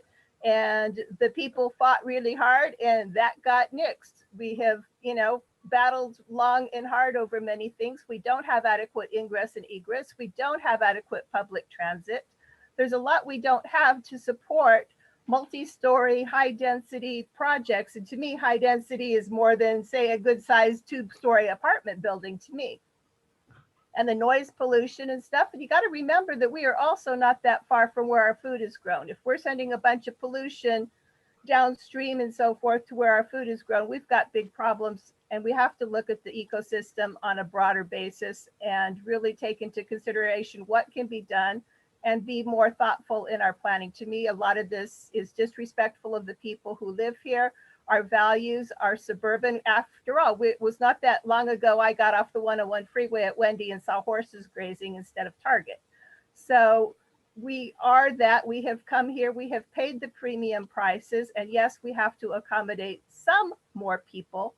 But, we also have to fight back with Sacramento, because I believe very firmly that Sacramento does not understand who and what we are, not only in Thousand Oaks and Newbury Park, but as a county, because they come up with mandates that make no sense. We don't have the means to provide it. Our infrastructure is antiquated and it will not support what you are talking about putting there without a major, major overhaul and tearing up of the whole area, really. The other thing I want to do is, because I need to leave, is let you know that the Rite of Silence in Thousand Oaks is happening. We moved a meeting because of that event in May that Supervisor Parks and I think maybe even Claudia are all involved in. That will happen. So thank you for moving that to our meeting to May 26th. And Rite of Silence will happen in Thousand Oaks on May 19th. I'm involved in that. So, we have another item. I would like to see a student rep, but I would like the rep to provide reports like our other people that come to do that. It's further down the agenda because I got to go. So You can email those extra. I'll email those. I'm sorry, Mayor Bill de la Pena. Thank you so much. I actually triple booked myself tonight. And so I'm already a few minutes late into my other two meetings at the moment. And I just wanted to clarify that this process, in defense of our city staff who have been doing nothing but excellent work regarding the general plan update, we started this process 2 years ago. And we started asking for community input already more than a year and a half ago. This has been the most extensive public outreach ever undertaken in the history of the city of Thousand Oaks. We advertised in the Acorn regularly that we were doing this. We advertised on the marquee at City Hall. We advertised on Facebook. We advertised on Instagram. We advertised on Twitter. We put inserts into the city water bills in Thousand Oaks, which none of you, I think, is a city customer, but we did that. We have done everything we can to publicize this process, and it includes everybody, including the residents of the unincorporated areas. But to say that you were not targeted is really not an accurate statement, only because we've done extensive community outreach. And we rely heavily on the Acorn. It's the #1 source of information, and ads were in there on a regular basis. So the reason this is now coming to the surface is because these 3 land use maps have really now triggered a lot of interest. And this is also the reason why the deadline has been extended. So all of you present tonight have an opportunity to participate still in the feedback and providing feedback to our general plan team. And I also wanted to mention quickly that the residential development proposal on Maurice Drive in Newberry Park is actually not nixed, it is pending. So something will go in there, and after the general plan is approved, that project will probably go ultra density, which is 3-story buildings. And there's nothing that the residents can do about this because Sacramento will not allow public input for these things anymore because of SB 330, and very limited input will be required. And so this is not nixed, it's still pending. Just wanted to get that out there. Thank you very much again for the invitation. I'm sorry I have to leave right now, but I really hope that all of you will have an opportunity to weigh in through the city website on this general plan. Thank you very much. Thank you, you. Mayor. Thank you, Mayor Bill. Thank you. Mr. Cooley, I saw your note. If you look in the chat, the staff put the website in the chat, so you can find it in the chat area. Okay. Can I jump in here? I wanted to perhaps ask the mayor about the She had to go. I believe she's gone. I know she did, the viability. So perhaps I can ask Supervisor Parks about this. Having been also on Thousand Oaks City Council for many years, she's experienced these sort of proposals that have come regarding the wetlands. So I know that City Council has turned down these things in the past. So can we talk about what is it? And if I recall correctly, the wetlands process involves the county watershed district and perhaps the engineer, the Army Corps of Engineers in making some sort of approval. So could we have maybe a little bit of viability possibilities from Supervisor Parks on this? I'm looking for her. Is she available? On the call. No, I don't see her on the call. I don't see her right now. She might have had to step off. So can we shelve that for a second and then? Okay. But my point is that we may be battling what is essentially a red herring, something that can't be developed. They, as the city, may have just thrown it in the map because they're trying to check all the boxes and see all the potential that's out there. We're in the ideation part. We're in the business. We're making storyboards right now of what the plan is. So it's very possible that the wetlands is not a viably developable place. And I want to get some clarification on that. This may be part of the whole process of us, whittling down spots that really aren't going to be developed the way they're projecting them, and us getting all hot and bothered over it. So I'm going to resume the questions and answers from our neighbors. Who we got up there, Denise? Alan John is next on the queue. I'm sorry, Alan. Alan Lewis? And then There he is. Alan, I think you're on. Thank you, Supervisor Parks, and thank you, members of the Municipal Advisory Council. I grew up here in Casa Conejo. This is my home. And I would just like to speak to the matter of flooding. So this area, as we know, the wetlands, as we call it, is an area that is effectively a basin. It fills with water when it rains. And the U.S. Army Corps of Engineers, through a study that it does for all inhabited lands, designated this area a flood hazard mitigation zone, which means that this zone is in a 100-year floodplain. So what that means is that in any given year, there is a 1% chance that this area will flood. And if you'll go online to the FEMA website, the Federal Emergency Management Agency, you'll find that this area is mapped, and it spans out and includes areas You're mute, right? close to Borchard Road, and as well all the way up to Borchard Park and parts of the high school. Now, as we might well know, nature likes to play games with us sometimes. I mean, we might get a 50 years without any sort of major flood, and then suddenly we get a flood that we've never seen before. And as we've been seeing recently, these kinds of events are happening with greater frequency. I mean, it doesn't take much to notice that, I mean, the city of Houston has been developing in floodplains for the past 50 years. And the effects have only gotten worse, as well as flooding on top of that. They had 4 major floods in 4 years. And as a civil engineer and having specialized in flood studies and having worked in Houston at a civil engineering company doing drainage modeling, I can attest to the fact that if you have this area developed, it will have to be infilled, and that water has to have somewhere to go. And if that water that you would be displacing, just basic Archimedes law, you put something in a bathtub, it moves water out, it's going to spread out to other communities. And then people who weren't paying for floodplain insurance before will have to start doing that. Or even worse, if there is a bad enough flood, their house will flood. Thank you. Thank you. Thank you, Alan. Thank you, everyone. Next on my list is, I don't know your name, but I'm going to ask you to unmute. Hi, my name is Cynthia Footboy. Okay, Cynthia. I've lived in Newbury Park since 1973, as my extended family has. My current location, the slipper or the wetlands, would be the toe. It's the very first house on the right-hand side of Michael Drive.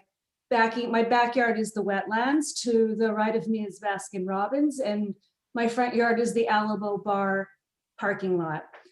So I'm very interested in this, and I have to thank Karen for making me aware of it. I didn't know this was going on, and for Scott Horn for making sure I could attend the call today.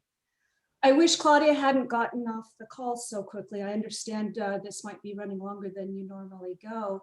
Listen, I've lived here all my life, and I love our town, but I didn't know this was going on, and I'm not aloof. I'm on social media. But I travel for my job and I commute to Torrance when I'm not in COVID isolation. And so if it wasn't for Karen, I really wouldn't have known. So somebody should mention I don't get the acorn. So it took bringing mail or bringing a human being to my door. So I don't think we have had a proper chance to have a voice. And I do think we should get some more time to come up with alternatives together for the wetlands, because this is where we live and the people who came up with those alternatives clearly don't live here. What they don't understand, and Michael, I am so impressed with the way the city's handling this process. Otherwise, as I read through every word twice, I'm like, wow, I'm really impressed with the change management and the procedure. So my applause to you. There's a lot of conscientiousness going on here. But we haven't had a chance to really help you with alternatives. We do need more housing and we do need more jobs so we can keep the people who live in the houses here and prosperous. But the Casa Conejo result that you gave us, I had a hard time giving you feedback on, and I did go through every single piece and give comment. And my challenge was this: North Rancho and South Rancho are two very different areas. I can give you feedback on the north side, you know, where Target is and some of our empty Ross buildings, et cetera. It's very different. That's where people go to work every day. They cross that bridge, they work over there. Then when they're done, they cross the bridge and they come over to the south side to live. And so if you take a look at my street alone, where I know you guys are looking at the entrance for this new neighborhood, because next to my house is really the only opening, we already have a tremendous amount of youngsters going to the school right there. That traffic is backed up and parked in front of my house. We have people riding their bikes, jogging, walking to the libraries. So you think about people coming home, it's already extremely congested and dangerous. And so one of my questions will be, I hope that you could consider some more time for us to help with alternatives to the wetland area. I do believe it may get developed someday. I'd like to be able to walk around and maybe have some water for the ducks to stay in a frame. But a traffic study needs to be done. I'm very worried. It's already quite dangerous in this corridor that I live in.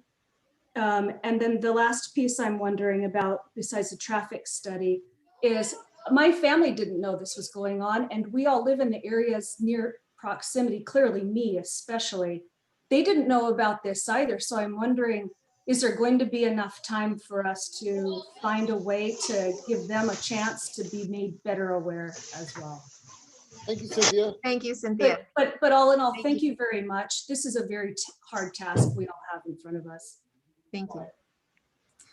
Next I have Mr. Cooley and then Sean Maradian is my last hand. Cooley, is that a Good first name or a evening. last name? Good evening, Mr. Foya. I thank you. That was very, very well said.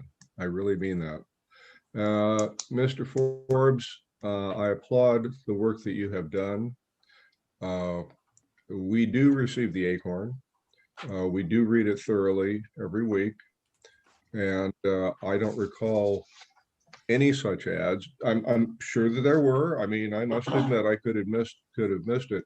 But what I'm thinking about, you mentioned that you did not consider traffic patterns when looking at this general plan. I think that's paramount.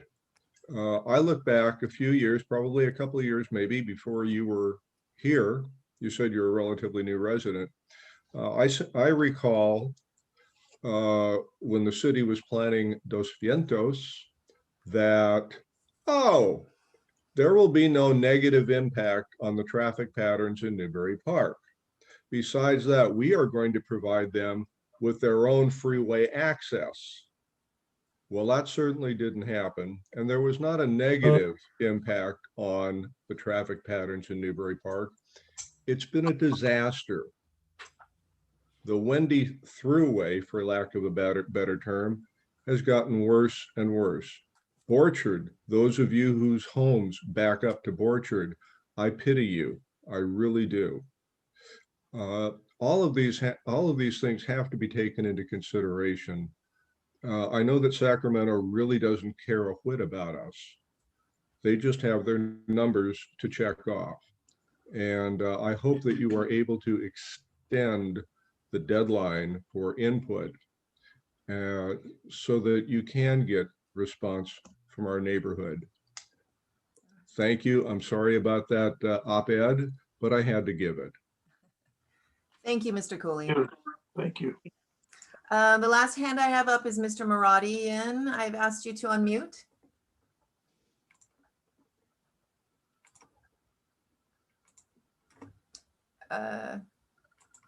Okay. Good you're evening. Can you unmuted. hear me? Yes. Okay, thank you. First of all, good evening, Supervisor Parks. Thank you for the invitation to participate. And thank you to the MAC members. I had the privilege of being before you about 3 years ago when there was questions brought up about our parcel. My name is Sean Maradian. My family has owned this piece of property that has been subject of much interest and discussion this evening. It's about 37 acres. It's what you guys refer to as the Borchard site. We like to refer to it as the Borchard Opportunity Site or the Borchard Village. I wanted to log in just to hear what the neighbors' comments and concerns were. I want to set the record straight. There's been a lot of misconception regarding if the zoning or the general plan designation would change, what that would result in. I believe your chairman, and forgive me, I don't know your name, sir, hit the nail on the head. I wouldn't call it a red herring, but a mere redesignation of this site does not give us carte blanche. And all of this energy and effort that I think you folks are concerned about is slightly premature, because notwithstanding the fact that if the zoning were to change or the land use designation, our site still has a number of other challenges that we have to mitigate. We are in a floodplain. We do recognize that. We have access issues. We have separation issues. We have neighbor compatibility issues. And all of that we are wholeheartedly prepared to work in concert with our neighbors to address. The city doesn't need to tell us how to be good neighbors. You know, we are not an outside developer or a company coming in here to change the character of this neighborhood. I was born here. I went to school with a lot of your kids, and I plan to stay here for the rest of my life. My family's been here since 1965. So I am very much a member of this community like you are. I could say, you know, there was a couple comments made by Mr. Lewis regarding the displacement of water and things that can and can't be built in a floodplain. You know, I just want to indulge me for a moment. Mr. Forbes touched upon this. Mixed use does not necessarily mean mixed use in the sense of what you see happening on Thousand Oaks Boulevard. We don't envision, so you can hear from us, vertical mixed use or high density housing in your backyards or dumping traffic onto your streets. Mixed use also means, hey, maybe a Topgolf. Hey, maybe some amenities. Maybe a place to go have barbecue. Maybe a Tarantula Hill Bill Garden. And we already have plans in place that if we have the privilege to have a general plan update, that we will formulate, come back to the community for buy-in. We have a plan to address traffic. We have a plan to address flood mitigation. We have a plan to address neighborhood compatibility. And if given the opportunity, we would love to share it with you. We've created a website to do outreach. We've contacted a lot of our neighbors. I'll definitely love to speak to the woman that lives next to us on Michael. It's borchardvillage@gmail.com. borchardvillage@gmail.com. If anybody would like to engage with us, we're more than happy to take feedback. We have no preconceived plans to build high density residential on that site. So I want you to hear from me, but at the same time, it is a piece of private property, and we would like to activate it with something that we feel would really be a community benefit. And it may not be today, it may not be tomorrow, it may be 30 years from now, and it may be never, but a mixed use designation gives a chance to do a mix of uses. And we find that very attractive. Now, I'll share a comparison for the folks that think this general plan update is going to bring thousands and thousands of residents. I also wear a hat being the president of the Thousand Oaks Boulevard Association. Give you some context of what's about to happen if this general plan goes into effect. The Boulevard Association formed a specific plan 10 years ago, which allowed for mixed-use housing along 3 miles of Thousand Oaks Boulevard. In 10 years, not one has been complete. We have one barely coming to completion for 34 units, and another 142 to go. So in 10 years, less than 200. Why? Because the development costs are extremely burdensome. Mixed use is not easy, it's not cheap, and it's not something that everybody can and will do. I say that just to give everybody some context. So, I wouldn't call myself an expert, but I have more familiarity with this than, other than city staff. And I can tell you unequivocally that of the 8% of the city that may potentially get rezoned, less than 5% of that may actually come to fruition for actual development over the life of this 25-year plan. The ones that have the best potential are the ones that have nothing on them, excluding my side, because mine has all these other mitigating factors that we need to address. So we'd love to have the conversation. We love your support. If there's an open seat on your MAC, I would even love to serve if you guys would have me for some diversity. But please do not think for a moment that a rezoning of this site means that I plan on changing the character of that neighborhood, dumping traffic onto your streets, or building high rises in your backyard. Thank you. I'm willing to take a couple questions if you like as well. Thank you. Thank you. Thank you. Does the MAC have anything? I do have one more speaker. Nope. I see Karen's hand up Are you again. not? Yeah, I think I asked you to, yeah. Hi. Yes, I would just like to respond to Mr. Meridian's comments and thank you for attending. I just have to say I'm skeptical. I guess that's the only way I can put it. You've owned the land for a long time. I do understand you've got a right to develop the land as you purchased it. If you do not want to build high density or medium or low density mixed use, then why even support the mixed use? You keep mentioning things like building breweries and things over on the commercial end of the parcel, which of course would affect the people on Michael. I just wonder how you would feel if this same proposal was in your neighborhood. I just don't believe you would support it. And I just have to say I'm skeptical, and I can't say anything beyond that. Of course, it's to your advantage to be able to have it as broad as possible, but it just does not fit the neighborhood. What fits the neighborhood is residential housing. We don't need another brewery. We don't, we need some park space, but as you said, it is private land. So if you can develop it as it's zoned, as you purchased it 40 years ago, God help you, go for it. But beyond that, there's just not a lot to discuss in my opinion. Thank you. Thank you. Supervisor Parks? Thank you. I got a call in the middle of it, but it was interesting because it started with the same individual and ended with the same individual. And I did actually want to comment to Karen's. There were questions. I know, I believe an engineer has already spoke up about what we have on that property, which as Mr. Meridian pointed out in his mailer or letter to you all, I do call it a wetland because of the resources of the land itself. And you all have been there long enough to have seen the egrets and the wetland habitat that happens and probably is doing pretty good right now with the rains, right? The county has what's called a flowage easement over the entire property.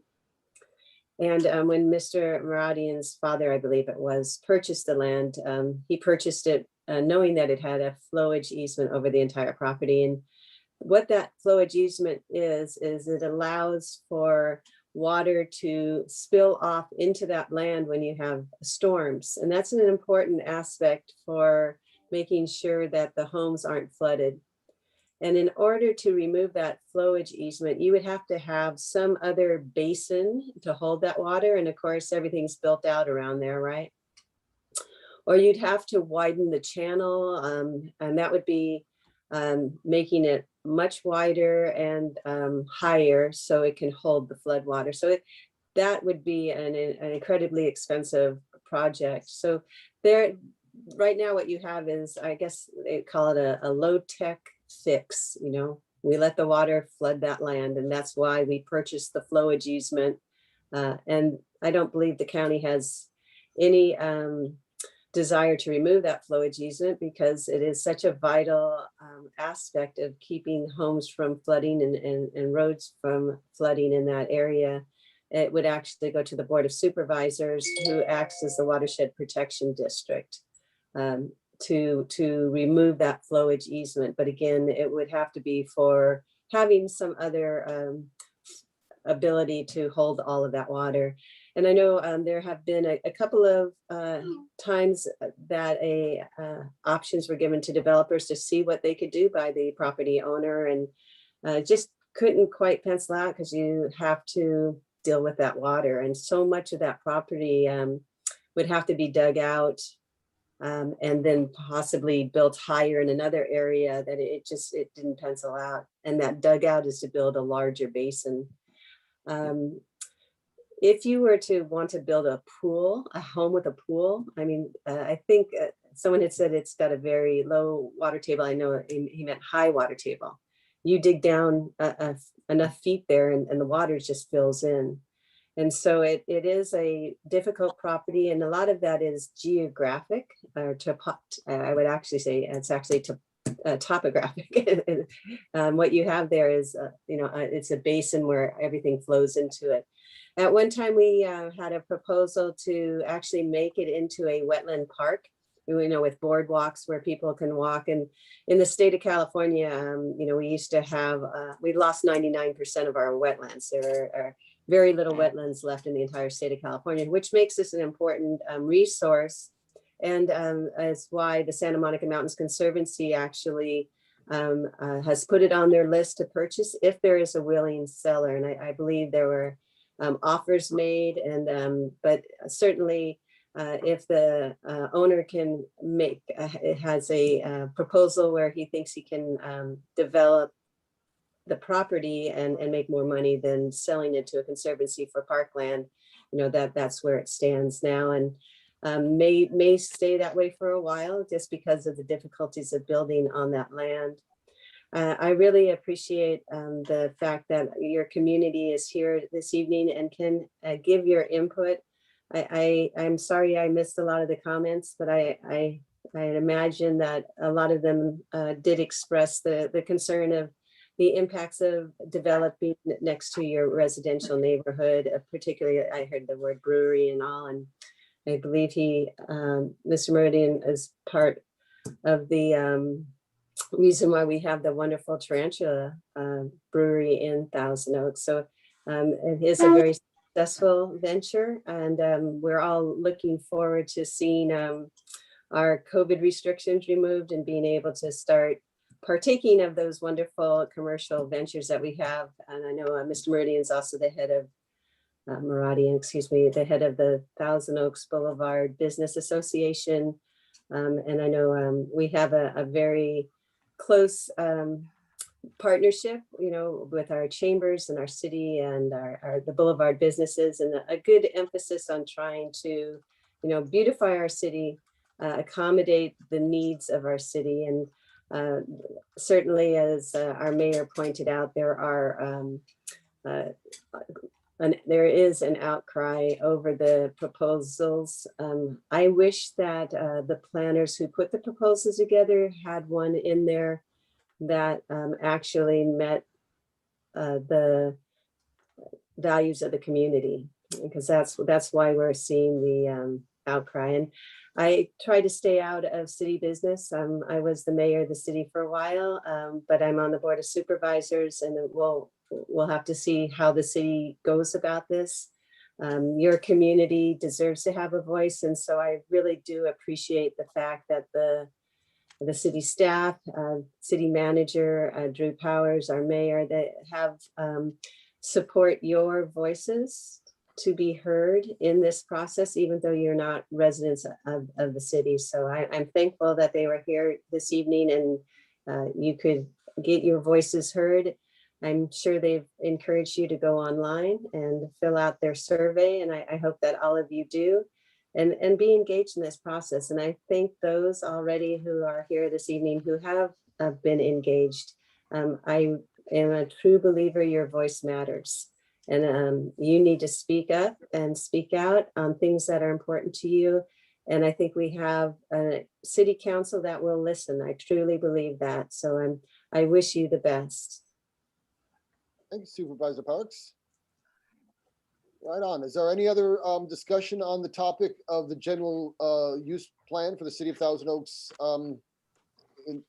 Any other people interested in speaking on this? All right. Well, awesome. Thank you. This is what we the people are about. Everyone comes together and discusses what's going on, and we get some understanding. A lot of people got a lot of good information, and we're gonna keep this on our front burner, as the city has this on the front burner. And just by speaking up, each of you have made your voices heard, and we appreciate that. I'm hoping that all of you don't just disappear as this issue goes away and we go on to the rest of our agenda and other issues. You can see all the fun and games we have here at the MAC. Without further ado, I'm going to bring our COVID-19 update from Ventura County Public Health Director, Rigo Vargas. Rigo, you available? Yes, sound check and Yes, we can hear video. you. Okay. Oh, there you are. All right. Before you go, I want to say thank you to the city's people, Michael especially, and any of your staff that were sitting around on hold and were part of this process but didn't speak up. We really do appreciate you guys and the hard work you do. And before moving on, keep up the good work and keep us informed, and we'll try and be part of the process. Right. Thank you for having us, and thank you all for the great questions and comments. Thank you. Thank you. Sorry there, Rigo. I jumped the gun on that one. I should have been saying goodbyes and thank yous when I was introducing you. Go for it. Yeah, no problem at all. And thank you for the invitation, Supervisor Parks, staff and residents. Thank you again for the invitation and the interest on this topic. Of course, this pandemic really is hit hard the world, the nation, certainly the state and our county. And so, good thing that we're, I think, turning the corner and light at the end of the tunnel, has been said before. So I'd like to just give you two types of updates real quick. One, just how we're doing with our numbers as they relate to reopenings, for different sectors and schools. And then after that, touch on vaccines, and then really just be available for you for any questions that you may have. So with regard to our numbers, I think most of you know that our numbers continue to improve. So we're doing well on that front. And so much so that next Wednesday, we should be able to go into the red tier of the blueprint for reopening that allows additional sectors to open, some with, indoors with some capacity guidance or limitations, but nevertheless, indoor operations like restaurants. And then also schools that have not been able to open, they will be able to open once we hit the red tier. So for all those and other reasons, you know how important it is for our numbers to continue to improve, because of course, red tier is just the next next most restrictive one. There's still two additional tiers, orange and yellow, that we want to get to, so that additional sectors and businesses can open up, and we can further get back on a path of some normalcy, I suppose could be said, prior to the pandemic hitting, so we can go on with our lives. So anyways, we still need to get to that point to bring our numbers down. And so for that, I always want to share that our numbers are improving and want to be optimistic, but also point out that as a community, as Ventura County, we need to stay diligent around the efforts that are needed still to bring the numbers further down, because as I transitioned here to vaccination, the full effect of, in terms of community-wide benefit of vaccinations, what we call herd immunity, that is only reached when about 70 to 80% of Ventura County residents will be immunized. And while we're making great progress, given the limitations on the quantity of the vaccine, for example, we're approaching 30% of Ventura County residents that have been vaccinated to date. we're still, obviously quite a ways from reaching that 70 to 80% to, again, have that community-wide benefit of vaccinations. So that may be in the summer. There's indication that by, late April, May, we'll have very good vaccine inventory. And so that, hopefully by early summer, everyone will have had the opportunity to get vaccinated, and that we will be able to enjoy, the fact of getting to that herd immunity rate of 70 to 80% of folks vaccinated. So on the vaccine, as I mentioned, it's still an issue with supply. Ventura County, we feel we have excellent capacity to administer even more vaccines. As you know, there's a site there at the Global Center. We are looking to have another site out in Simi Valley. There's a site in Camarillo, other sites in Ventura, Oxnard, and there's one opening up in Santa Paula. We have in the plans to open up a few additional other what we call pods, points of dispensing of the vaccine. And so, all of those sites could be further expanded in terms of days or hours, and is needed even additional sites to get the vaccine really out at a larger number. But again, the vaccine is still in limited quantities and supply. So that's really the limiting factor. We have the infrastructure and the capacity to do even more vaccination. So I think I can pause there. Again, I touched on how we're doing with our numbers, our metrics, and then on vaccine. And so if there's any questions, perhaps we can take it from there. Thank you, Rigo. Yes, we have Supervisor Parks. We just got a wonderful email today that I wanted to share with you, Rigo, and that was from someone who just got their second shot in Camarillo and just talked about how incredibly easy it all was. It was a 20-minute process, and just, you often hear so many complaints, but it was just really nice to see. You look at Los Angeles and Dodger Stadium and cars parked, for hours trying to get that shot, but we really have worked it well to make sure that we are giving those people appointments, because the vaccine's there for them, and it has been working well when you get that appointment. And it was a pleasure. 2 weeks ago, I think we let out 25,000 vaccines on a Monday. I think last Monday was 19,000, but Monday mornings, your good chance to sign up for that vaccine. And you can do that at VenturaCountyRecovers.org. That's right. Thank you for sharing that, Supervisor. Rigo, a question for you on the transition to the next phase, where people who are from 16 to 65 are able to get the shot, that have pre-existing conditions and other criteria they must meet. How big a percentage of the population of Ventura County is that will become eligible? That's a great question. We've done some estimates. I mean, really, it's hard to really pinpoint it, but we're expecting it could be around 100,000. If you really look at, when there aren't pandemics and there aren't, infectious diseases ravaging our community in this manner, really chronic diseases are the leading cause of premature death and disability. Upward of 75% of us have a chronic, at least one chronic condition, and they can vary, right? Very debilitating to not so much, controlled diabetes, hypertension, high cholesterol, other pulmonary related chronic diseases and such. But if we use that, 75% of that group would be very large. But of course, the state has narrowed it down, consistent with the CDC, that is not all chronic diseases. There's a specific list that's on our Ventura County Recovers website. I believe it's also up on the state website. And so based on that criteria, that it's some of the more acute, if you will, chronic conditions and comorbidities that have contributed to increased risk for very serious illness and even death. And so I would encourage you to look up that list, but it includes some diabetes, type of diabetes, cancers, and severe obesity and such. So that's it's a large group, and appointments will still be on a first come, first serve type of basis in terms of if you're able to get an appointment when we release them on Mondays through the portal or through a call. But we are making now available, but we do need and expect additional vaccine so that more people can actually get vaccinated as soon as possible. Has the Johnson & Johnson vaccine hit the county? Yes, we got our first arrival of about 5,000 doses earlier this week. We are making plans to make it available on Sunday and into next week.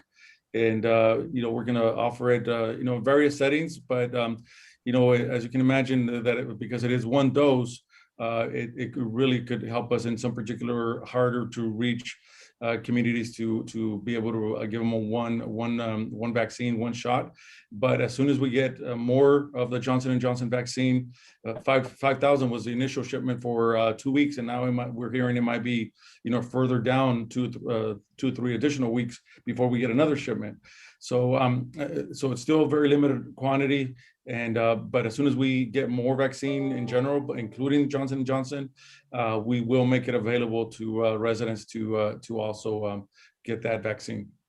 Now, Rigo, the county is not the only one distributing vaccines in Ventura County. Isn't private insurers like Kaiser and Blue Shield doing this? And how does the county coordinate, or do they, with these other private vaccine situations?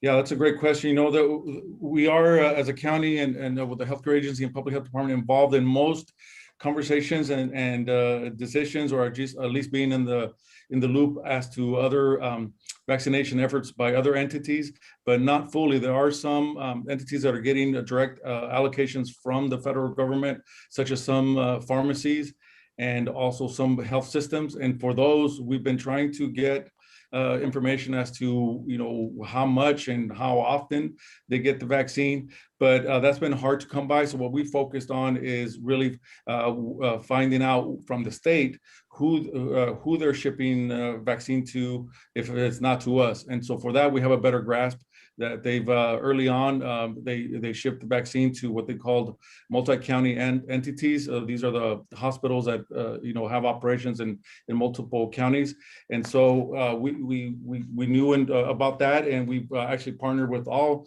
8 county hospitals. Have been awesome partners with the allocations that they got directly from the state, and then we've supplemented some additional vaccine from our allotment so that they can continue vaccinating not just their workforce and so on. So, for example, you may have heard we're partnering with Los Robles Hospital to assist in vaccinating teachers out in your area. We did that also out in Simi Valley with the hospital there, and St. John's over here in Oxnard. So they've been great partners, and that's just one example of where they either are getting the direct allotment from the state, but we're supplementing them. Now, I'll just give you another quick example in terms of the other. I mentioned pharmacies. Some pharmacies are getting it from the feds, but there's been other local pharmacies that are just like the hospitals, just been great, outstanding partners, namely the Ralphs and the Vaughn's pharmacies. We have at least 15 working with us, and so we allocate on a weekly basis, depending on the amount. We got to distribute to them, to some of the hospitals, to our own clinic systems. But they've been really helpful in vaccinating folks, especially those that are very familiar with their pharmacies, especially seniors, and they can go and get it there. So yeah, so we have some know-how as to what's going on with the vaccines. When Blue Shield comes on as the what they call a third-party administrator formally into our county, we've been in dialogue with them. It'll be a little bit more clear as to the allocations, because they've pledged to continue to work closely with us, and then let us know what they're going to be shipping off to other healthcare providers. Excuse me, what they're going to be shipping in terms of vaccine to other providers versus what they're shipping to us, and so on. So we expect to have that coordination and communication as we transition into that third-party arrangement. Thank you, Rigo. Are there any questions from the committee, the council? Any comments from the council? And I'm looking, I don't see any hands raised, so. I have one. Oh, I'm sorry. They're physical hands raised. Janelle? Oh, sorry. We'll let Ed and then Janelle after Ed, and then I'll get to you, Fernando. Hi, I just wanted to say that that again, what Supervisor Parks said is that the Ventura County has made getting the vaccination very, very easy. It was for my wife and I to get our 1 and 2 dosage was simple, and it was at the Global Adult Center with no lines. They did a terrific job of getting it together. I was amazed how other areas that people are waiting in long lines, and it went very well. Job well done, Ventura County. Job well done. Yeah. Thank you, Ed. That's all a team effort. Thank you. Thank you. Janelle, I asked you to unmute. Oh, there you go. Yeah, thank you. I have a friend who has demonstrated frustration in being able to get an appointment for a vaccine for her husband, who is over 65. And every time she calls, she can't, she doesn't get there fast enough to get an appointment. So I was asking on her behalf. I didn't have that problem. I've heard that, now I was going to ask the gentleman to repeat. I thought he said venturacounty.org to find. Yeah. Yeah, it's a, yeah, thank you for that question, Ms. Smith. So it's venturacountyrecovers.org, but. Recover, sorry? Yeah, recovers, Ventura County recovers. Oh, recovers, okay. Yeah, recovers.org. And so not just on Mondays, but on occasion during the week, appointments open up. We also have the call center, the assistance center that can help facilitate an appointment. But you know, but by this time, certainly 65-year-old folks and older should be, you know, vaccinated if they want to. And so if your friend has any particular problems after you share the website and or the phone number to get assistance, you know, please have them reach out to me directly, and I'll find a way for us to be able to assist that family to get their vaccine. So I've put the email in the chat.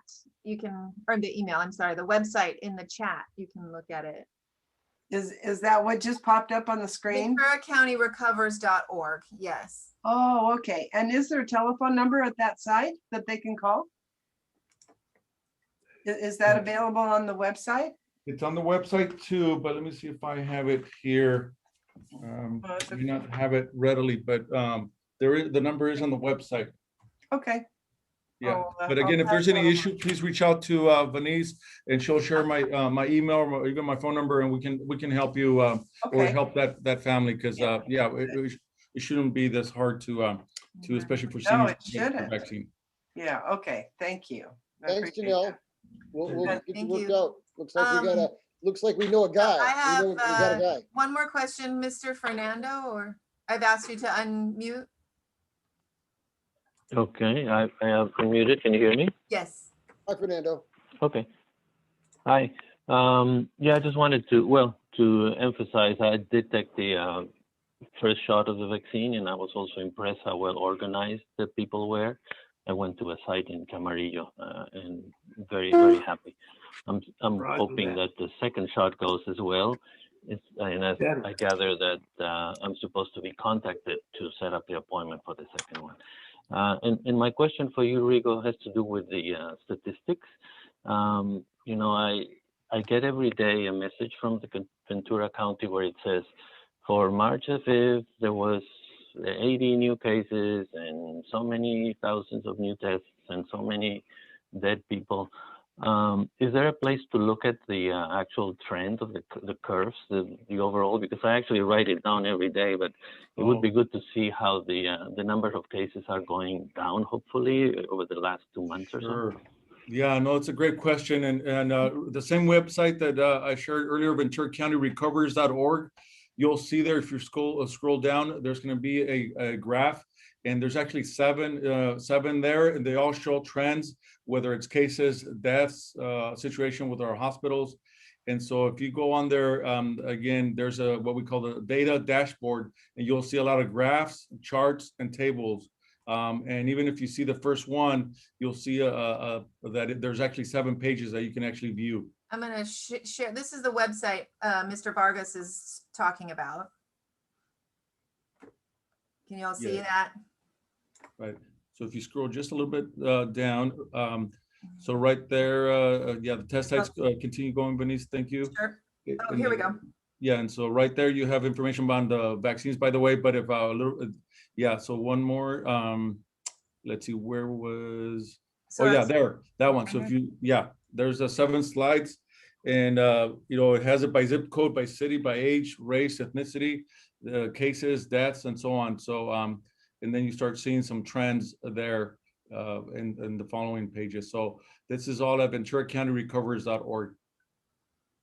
There you go. Yeah, and that phone number is, if you go to the vaccination information, I think you'll see the phone number is there. Well, but that's fine, yeah. Sorry, but it's- yeah. sorry. But VictoriaCountyRecovers.org. Yeah. All right. Thank you, Rigo, and thank you, Denise, for giving us tech support there. All right. I don't see any other hands raised, so All right. Okay. thank you, Mr. Vargas. Rigo, thank you very much, Mr. Vargas. We appreciate you coming on, and perhaps we might be interested in having an update in our next meeting, which would be May 26th. Sure. If you know, if you don't mind that, this is the kind of thing that Representative Democracy Loves. That gal who was having trouble got directly to someone who can help her, and that's what this is all about. Sounds great. Certainly, especially if maybe I could bring in really good news by then that, you know, more vaccinations and we reach herd immunity and that we're, you know, we're fully open as a county. But yeah, certainly in 2 months, we should make additional good progress. So we'll keep it on. Keep up that good work, Rigo. Thank you so much. Thank you, Supervisor. Good night. We're all hoping we'll be able to do a victory lap at some point in the near future. Thank you. Bye-bye, everyone. Good night. Very nice. Thank you. Thank you. Thank you. We're going to move on in our items. We've got to item number 10, council comments on items not on the agenda. If it's all right, I'll go first with the things that I have come up with and I wanted to talk about. I've posted the street sweeping schedule. I think Ed had asked about that on Nextdoor. Got it. And I'm wondering if there's any other location that would be appropriate for Casa Conejo besides the Nextdoor app to place that particular schedule. I'm not familiar of a more direct way to message. We can certainly on the county webpage, we have a Casa Conejo webpage where we post the MAC minutes and all of that. So that would be a great place. If it isn't already up there, we will. It is okay. It is. So we will. And I'm going to have to say goodbye, but I want to say hi to Alan Lewis. Nice to see you. Say hi to your mom. Nice seeing all of you. Thank you. Thank you for joining us, Supervisor. All right, Linda. Thank you. I'm going to put the Casa Conejo webpage is now in the chat. So you have that. It's ventura.org/Casa Conejo MAC. Okay. And you can check that at any time. We put our agenda, our minutes, any new. It's very likely we'll have a Zoom meeting for the next one. So let's try and remember to put that up in the chat immediately so that that we've got those sort of things up. I think that's great info to, you know, keep us multitasking all at the same time. Moving on with interesting things, I've noticed that the Borchard Community Center will be hosting an arts and crafts fair this Saturday. A full year or more has passed since anything of any activity has happened in Newbury Park, and this will be an outdoor arts and crafts festival with artists sharing their work, and it'll be Saturday from about 10 to 3, normally a 2-day thing, but it's going to be on Saturday only. And this, as far as I can tell, this may be the first real thing to happen that is post-pandemic. So if we're moving in that good direction, hooray. And if you have a chance to visit this Saturday, great. Borchard Park. Another thing that's happening, I participate in an outdoor front yard driveway jam called the COVID Smile Jam. It's going to be returning on the 19th. It's on Bear Creek, a couple neighborhoods over from us. They post on Nextdoor, and basically it's a bunch of young and old musicians who join together and show up and play music for the socially distanced neighborhood. And It's a lot of fun. It's rock and roll, but we like it. 6:30 to 7:30 is approximately the time on the 19th, and I'll post on that as well. So things are coming back. I wanted to give a little follow-up on the Ventura County Transit project. The letter that we sent. Well, why don't you wait? That's on your agenda. So why don't you wait until that item? Okay, very good, very good. So let's see if there was any other things on my personal list. Nope, we're good. Any other MAC members have things? Oh, I think Janelle, are you just saying bye or did you? Okay. Bye, Janelle. Bye to you. Thank you. Yes, sir. Mr. Fernando. Fernando. Did you have a question? Or this is for public comments? Did you have a public comment? Here, I'm unmuting you.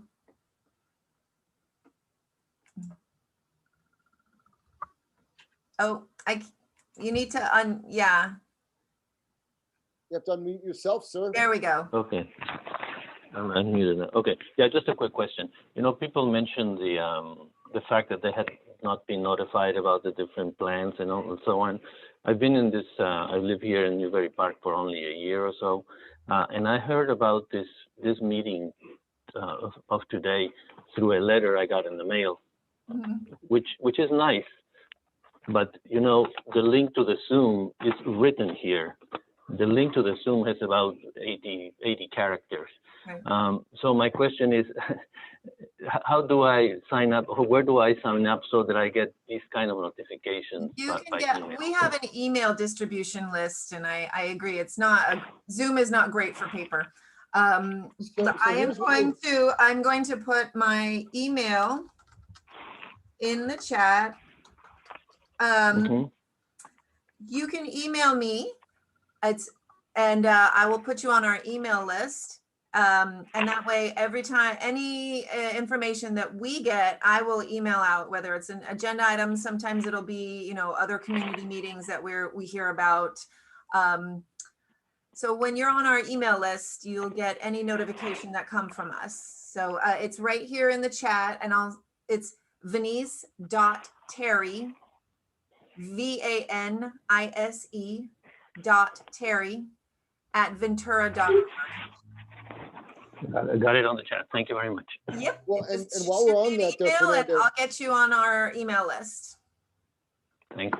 You're welcome. Fernando, while we're on that, I have been posting on the Nextdoor app for Casa Conejo specifically the agenda, which will allow you to copy and paste and not have to write all those numbers there. So if you are a member of Nextdoor, the app, you will, and you live in the Casa Conejo community, I post that agenda, and then you can copy and paste that and not have to type it in. So that may be one of the ways to save some time too. Right. We don't always do mailers, but we did this time because we knew this was a very particularly important issue. So a hot button issue day at the old Mac here. All right. Are there any other public comments? Any other comments from members of the MAC or public comments on items not on the agenda? Okay. No. Very good.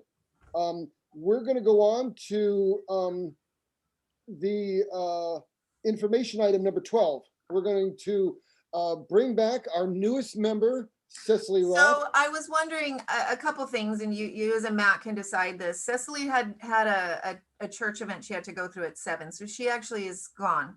Okay. Also, Wendy had another meeting. She left early. So there might be a couple items if you want to postpone them to your main meeting. Very good. It's been a long meeting. We've already done a lot. So you don't have to. I'm just saying to get all your MAC. You can table it to the next meeting. Richard and Ed, your thoughts? We can table it. I have no problem at all putting all these items on for the next thing. I would like to then only move to the idea of advisory item 13A then. Well, would you want to wait? Because I know Wendy had some thoughts on that. So I was thinking you might want to wait on, and since. Well, then let's go back. Let's just do our item 12C, the graffiti removal intervention. Why don't you do? Ed, do you have anything to report? And so if you want to make a motion to which items you want to table to next week. Oh, I see what you're saying there. Okay. a motion to table the proposal of dog waste stations and a motion to update, a motion to table the update on the correspondence from the Ventura County Transit project. And did you want to add item 13A as well? And 13A Yeah. to that, table those items. Yeah. I'll second it. Okay, So I've had motions and seconded. We'll, Scott made the motion and Richard second. Yep. Okay. Okay. Scott Horn, Aye, table them. Ed Via, Hi, Richard Guess. I'm awake. I'm awake over here. Okay, Scary. With the And Richard graffiti. Gaz. Aye or Richard? Richard. Oh, Okay, it's your table. vote. Aye or nay? On to table the items. Hi. Thank you. Thanks. We're gonna switch to Ed and the graffiti removal intervention team. The grit, got a report for us, Ed? At this time, there has been no graffiti in our area for the last 2 months. So apparently with this kids being out of school, they don't have time to walk underneath the Jenny Bridge or Gerald Bridge. So far it's looking good. And I think with the fact that we keep it off the bridges, they give up using it. So far so good. Wonderful. It's up to the minute. Good All job. Yeah, very nice. All right.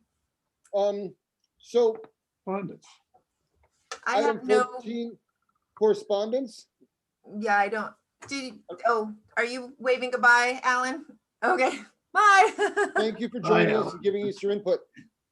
I have no correspondence. Thank you. Okay, well then we're gonna do the future agenda items. Do any MAC members have any future agenda items they'd like to put on there? Negative. Well, I have all your forwarded items, so I have all of those. Right. Your tabled items, I should say. Is there, I have a question. Is there any issue on the trash company is changing in our area or just the city? You know, that's a good question. I was hoping to give that to Supervisor Parks to report on because I did ask our sanitation workers. I'm still waiting for the response. So Okay. when I get a response, what I'll do is I'll let the MAC know, and Okay. it'll probably be something Supervisor Parks mentions in our comments next week. But if I should Okay. find out in the next day or two, so I'll let you know. Okay. So Okay. You're talking like an advisory item over the changeover of the trash company. Right. Okay, yeah, we definitely need some information. I have a quick Yes. question. Sure, Richard. Can you Yes, repeat Richard. the Casa Conejo website again? Sure. It's ventura.org/ Recover. Casa Conejo MAC. Okay. That's the Oh, Casa yeah. Conejo website. And then there's the VenturaCountyRecovers.org. Got it. Thank you. All right, so So I'll add we- future agenda items, the tabled items, Roger that. and Well, I want to say thank you for everybody who stuck it out. I know that Yes. Joe and Debbie there was 4 of Ellis you are stuck still it in the out with room. us. Joe and Debbie Ellis are still in the room. I see Edwin S. And I see Terry. I thank you all for sticking it out. You guys are the hardcore ones. We appreciate that. We We do. appreciate that. Thank you. Good If job, there's no Scott. more business, I'll accept a motion to adjourn. I make a motion, we adjourn the meeting. Great job, Scott. Thank I you. second it. Great. Scott, Aye, let's adjourn. Aye. Ed, and Aye. Richard. Wonderful. Adjourned at 6:36. No, 7:36. 7:36. Or I'm sorry, 7:36. You're right. It's a long late. meeting. Thanks, everybody. That was Well, great. very Thank you. We'll see you on Thank you. in May. We'll see you all in May. Okay. Thank you. Good night. Good night. Bye. All right. Arrivederci.